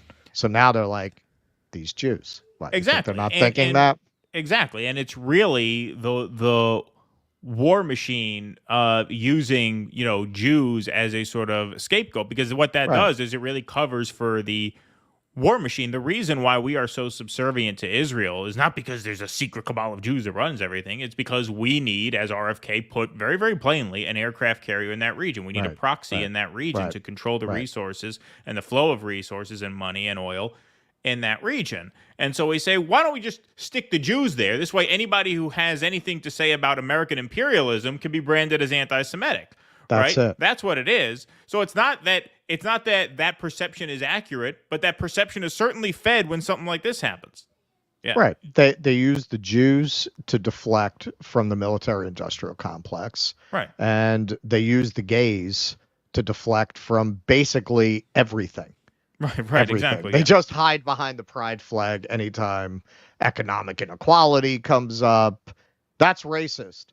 Right. Remember, Hillary Clinton literally was throwing that at Bernie Sanders.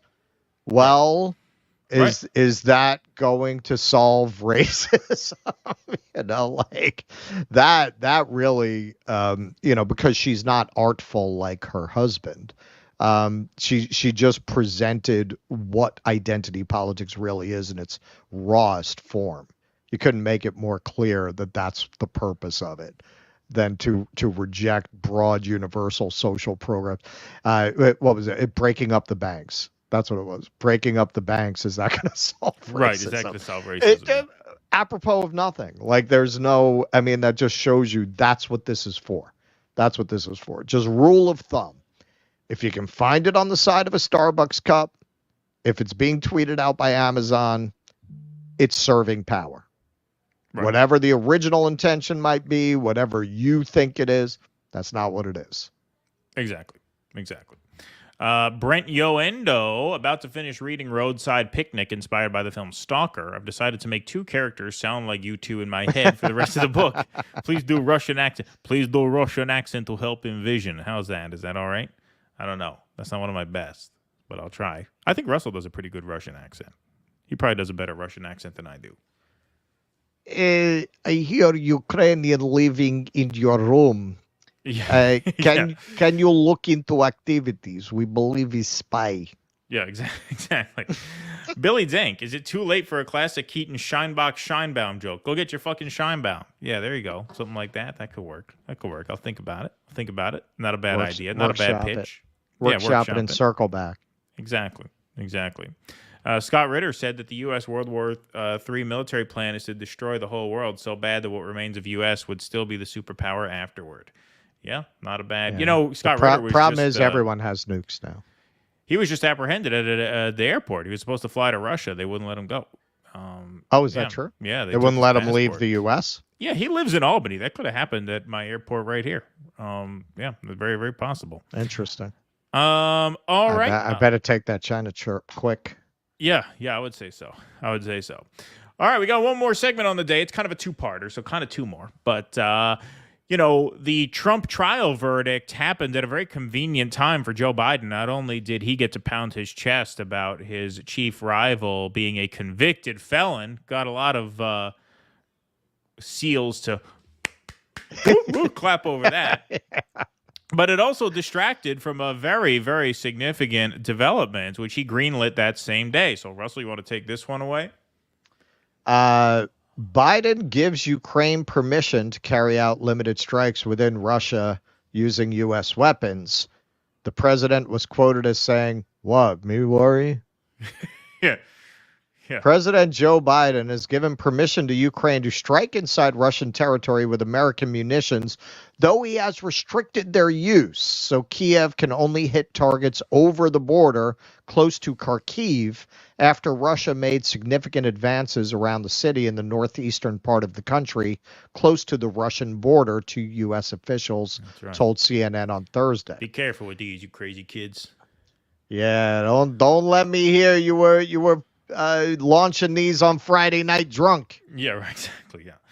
The president recently directed his team to ensure that Ukraine is able to use U.S.-supplied weapons for counterfire purposes in Kharkiv so Ukraine can hit back at Russian forces hitting them or preparing to hit them, one of the officials said.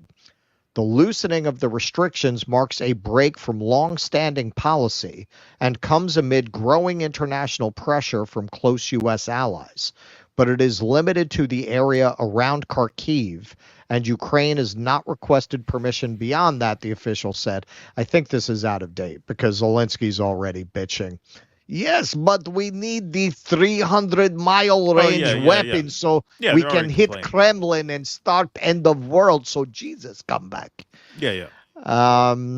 This just broke on the same day that the Trump verdict came in. No. So I'm gonna confidently say that part is no longer true.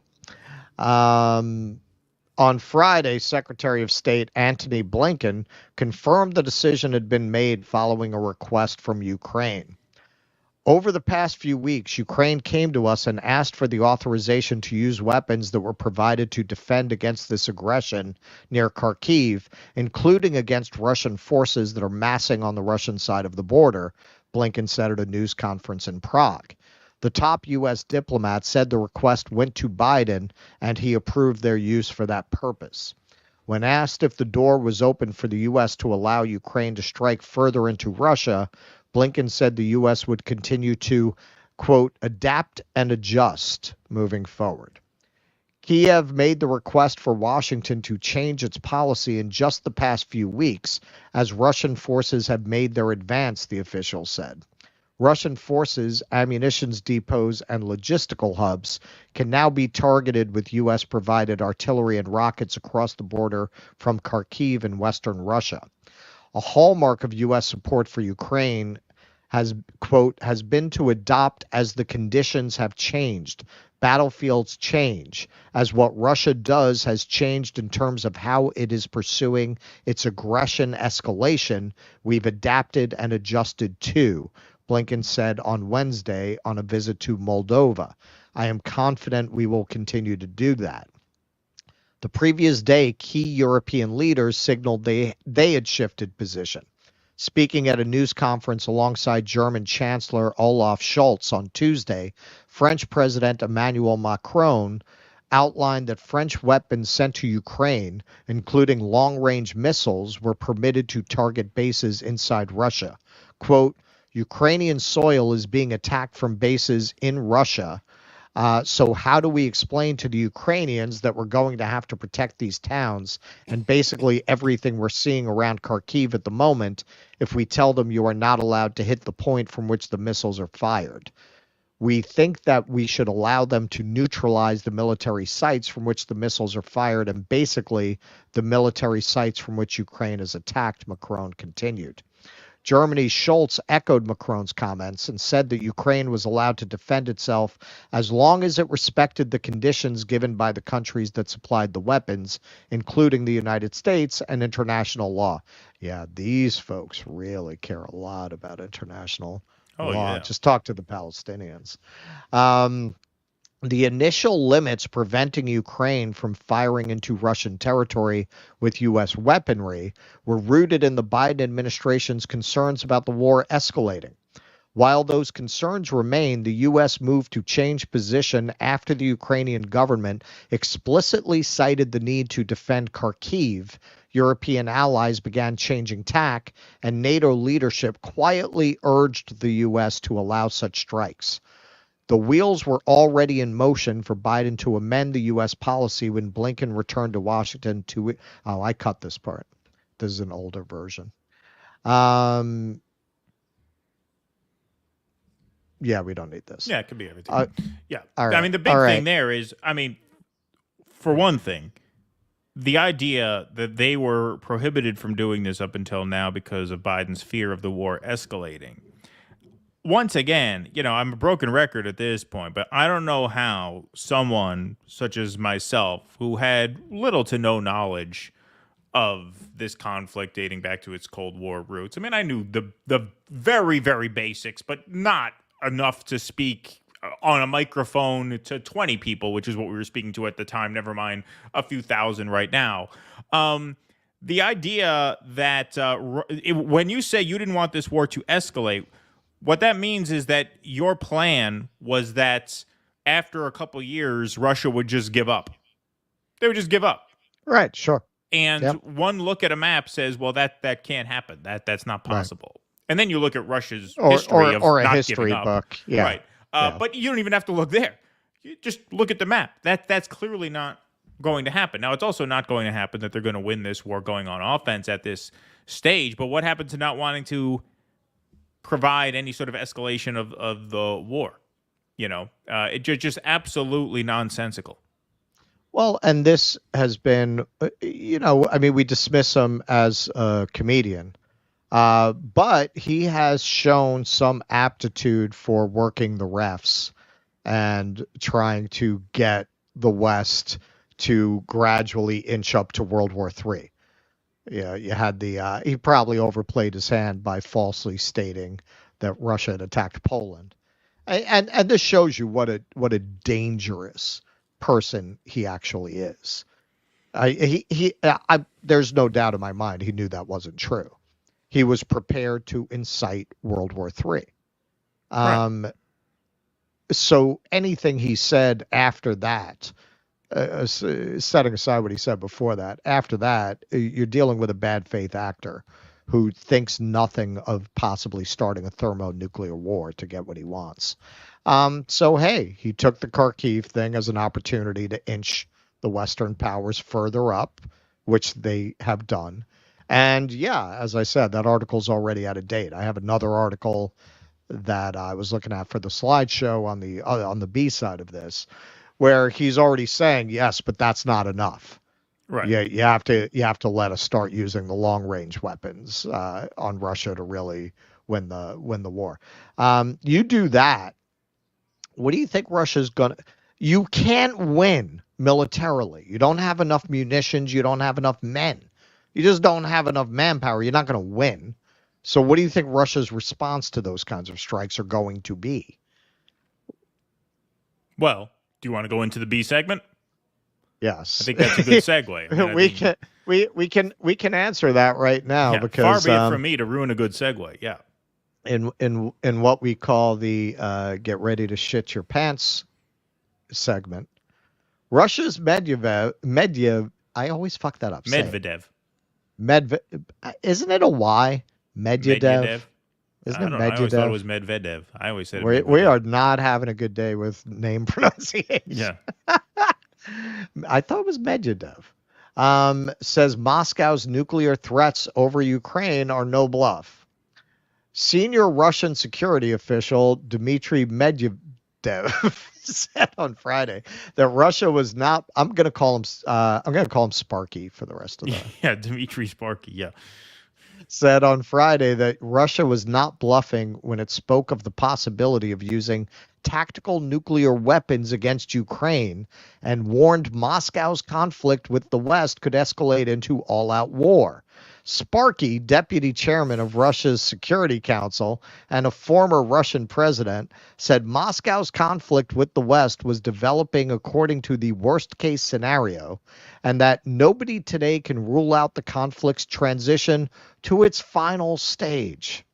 Russia regards all long-range weapons used by Ukraine as already being directly controlled by servicemen from NATO countries. This is no military assistance. This is participation in a war against us.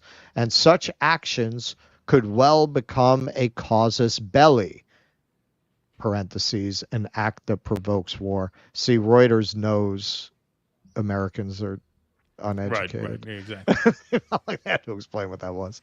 Medvedev, whose statements diplomats say give a flavor of what senior people in the Kremlin are thinking, said it would be a fatal mistake on the part of the West to think that Russia was not ready to use tactical nuclear weapons against Ukraine. He also spoke of the potential to strike unnamed hostile countries with strategic nuclear weapons. This is, alas, neither intimidation nor bluffing, said Medvedev.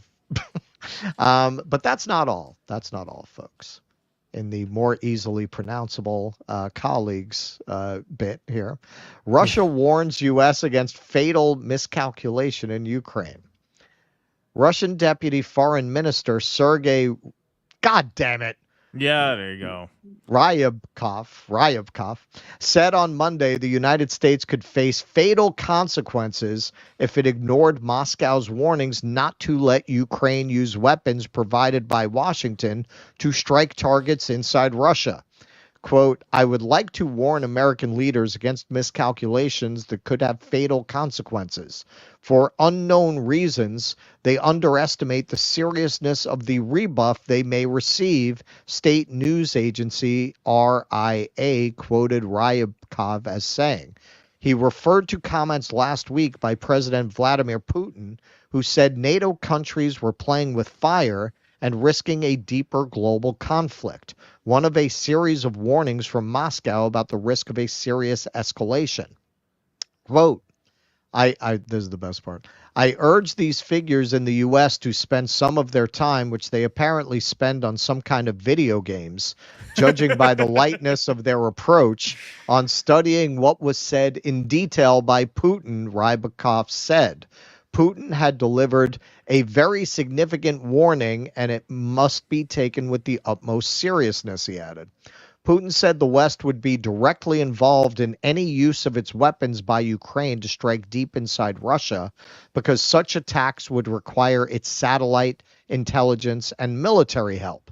Russian news agencies quoted Ryabkov as saying that attempts by Kiev to attack Russian early warning radar systems would be thwarted, and Moscow may respond asymmetrically to such steps.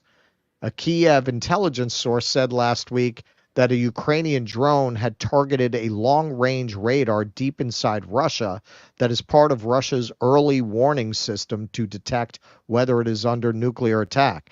Okay, we're not done with the pants shitting portion of the show yet. Here you go. Oh, Ukraine claims it hit missile system inside Russian territory using Western weapons. Now, this picture was actually put up on Facebook with a gleeful caption by a Ukrainian politician.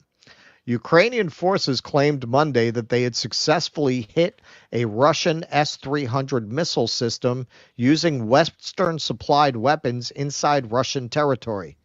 Quote, it burns beautifully. It's a Russian S-300 on Russian territory. The first days after permission to use Western weapons on enemy territory, Ukrainian government minister Irina Vereshchuk posted on Facebook alongside a picture purporting to show the strike. It is unclear if the weapons used in the strike described were U.S. supplied. So, hey, man, kiss the wife, kiss the kids, kiss the hubby. We're all going down together. Smoke them if you got them. Yeah, no, it just really terrifying thing. And, this sort of brings to mind, the fact that NATO expanded far beyond where it promised it would, which is really, you could trace this whole conflict. One might call it a casus belli. Yeah, exactly. Yeah. I mean, you could trace this conflict in the modern history. I mean, you could trace this conflict back to 1917, if you ask me. But, in terms of the modern incarnation of it, you look at the restraint that Russia had shown for a very long time. They've shown restraint until now. I mean, they keep issuing these threats as if they couldn't have just done this 6 or 8 months ago or 10 months ago or a year ago or in 2014 immediately during the Maidan coup. Exactly. Right. Even going back to 2014, they could have just done this. Right. The fact that it's gone this far without them having taken that action, and I'm not saying I would condone that action. I obviously would not condone that action. But if we're talking about war, right, you're talking about gaming out conflict and war. Why wouldn't they have done this already? Right. I mean, I think it takes a lot of prudence not to have done this already. It takes a great deal of judgment and sobriety not to have done this already. Right. And so how far are you going to push it? How far are you going to push it? Is this going to be what tips everything? Right? I mean, obviously, Israel-Gaza has grabbed a lot of the headlines, as it should, obviously. But at the end of the day, coming down the stretch of a campaign season, is this going to be the thing that blows up? Is this going to be the thing that, Tucker Carlson said, hey, watch out. 2024 has a lot of surprises in store. Could this be the big one coming down the home stretch? Because it might. It's difficult to see how this momentum reverses itself. Especially given Biden's posture on this so far. I mean, if he's giving them the green light to go ahead and strike these targets, at that point, are you not pushing it to that place? Right. Because Russia is a rational actor, they're not just going to drop a tactical nuke willy-nilly, whatever they might be saying. I think what is more likely is a severe escalation in terms of arms and munitions that they're sending into Ukraine. I would think that would be their first move. Whatever restraint they might be showing to take it off. But Putin's he doesn't act out of pride. He doesn't do anything knee jerk. He's very, very calculated. This whole thing was calculated. I said from the beginning, if you go back to the first article I wrote about this, that was kind of tongue in cheek, but making some serious points. I said Putin's overall objective here is to challenge Western hegemony, really. Right. It's really BRICS and de-dollarization. Yep. He's playing a much bigger game than Ukraine. So is he just going to wake up and launch a nuke? No, I don't think so. I think they'll do everything short of that. And we don't know what they might have up their sleeve that would mean. Cyber attacks, this kind of, I would think he'd do that sooner than this. But yeah, honestly, I keep saying I'm going to China next year. I'm not planning on booking it until a couple months out because I'm not confident that a trip like that's necessarily going to be possible by, say, March 2025, which is around when I'd be doing it. Yeah. Yeah, no. It's very, very scary thing. Very, very scary time. See, we said this was an upbeat show for the first 80%, but, we didn't disappoint. We had to close out on brand. Exactly. Close out on brand. By the way, we're at 672 likes in the YouTube chat. Let's hit that like button over on Rumble. Just 180. Likes matter over there, too. Likes are big everywhere. Big in this business. I've been meaning to do a correction. So when we did that Bree segment, I misidentified the guy that they brought in at the last minute with Michael Moynihan, the fucking douchebag. the king Oh, yeah? douchebag who was on stage. Yeah, because I don't know who these people are. Yeah, apparently the king douchebag is Michael Moynihan. Moynihan, yes. Yeah, somebody mentioned that, I think, in the Yeah, chat. yeah. I don't know if they did that night or in the comments of one of them. I forget. Yeah, because I didn't know who either one of them was. Nobody knows who that guy is. They got at the last minute. Jake's Josh. Oh, the other guy, shit. Stein. You're talking about Brianna's partner, right? Brianna's I partner, don't know because that guy. he was brought in at the last minute. That's why I looked very quickly before the show at the list of names, and I assumed the name I didn't know was that. It didn't occur to me, it might be that guy. That was you got him confused with the Riddler. With the Riddler, yes. Yeah, exactly. Yes. Nocturnal Human. I work night stock in a market and notice companies are shrinking box sizes again. Interesting. As far as I know, there's no reason for it. A special report from the front lines of the grocery store. LOL. No, that's good to know. Very good to know. And that now I know where your screen name comes from. If you work nights, you're Nocturnal Human. Boom. There you go. It all makes sense. Back from the road. U.S. missiles launched by U.S. contractors using U.S. geospatial intel authorized by U.S. Department of Defense. Why even pretend like we are authorizing Ukraine to do anything? We're just using their launch sites. Thank you for that. Back from the road. Appreciate that. My real name, less late today. Sorry. What's going on here? Come on. There we go. Less late today. There was something I had to tell you guys, but I forgot. I'll think of it. All right. Good luck. My real name. Thank you very much for that. Sparky, thanks for the $10. Aircraft carriers are rapidly becoming obsolete. That's one factor in Israel pulling out all the stops on the Greater Israel Project now rather than later. Let's get our cowbell ready. You got your cowbell in that room? I got it. Got a big one here from Dustin. Oh, Price. damn. Oh, look at that. Thank you, Dustin. You get a cowbell. Thank you for that very generous donation. That's extremely kind of you. Loving the positivity. We're going to need it even more in the next few months. Thank you for keeping up with MSM so I don't have to, and offering positive moves forward.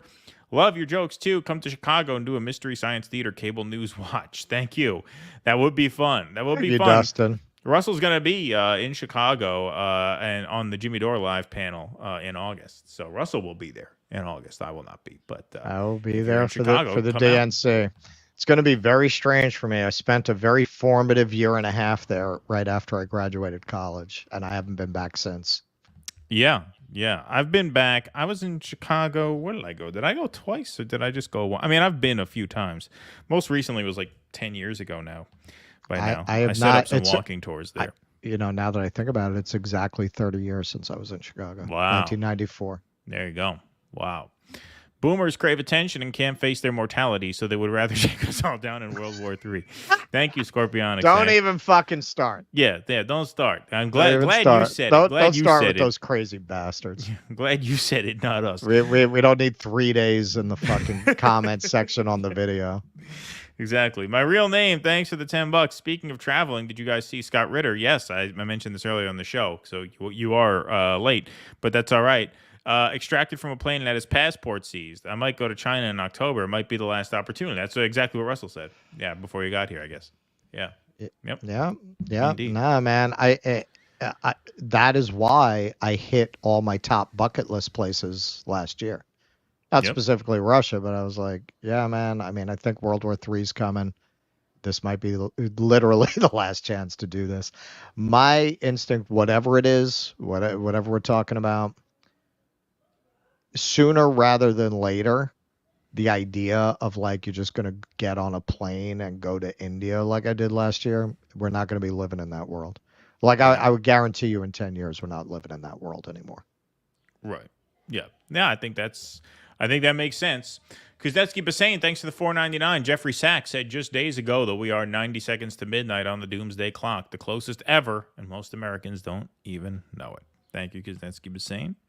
Sparky, make Ukraine Russia again. Sparky, don't even leave a patch called Ukraine lest it remained a NATO playground, carpetbagger, money laundry, and becomes a BlackRock property. Thank you, Sparky. And we got one more from Sparky here. The attack on Russian early warning radar station, ostensibly to protect Ukraine, was actually ordered on behalf of Israel because that station can warn Iran of Israeli attacks. Interesting theory. Thank you, Sparky. All right, that is our show today. We have a show tomorrow on Rumble exclusively, so make sure you follow us only on Rumble. I mean, not only on Rumble. Make sure you follow us on Rumble, because that we will be only on Rumble tomorrow. Here's China Shill snuck one in before the buzzer. I work in a store too. My department, mad.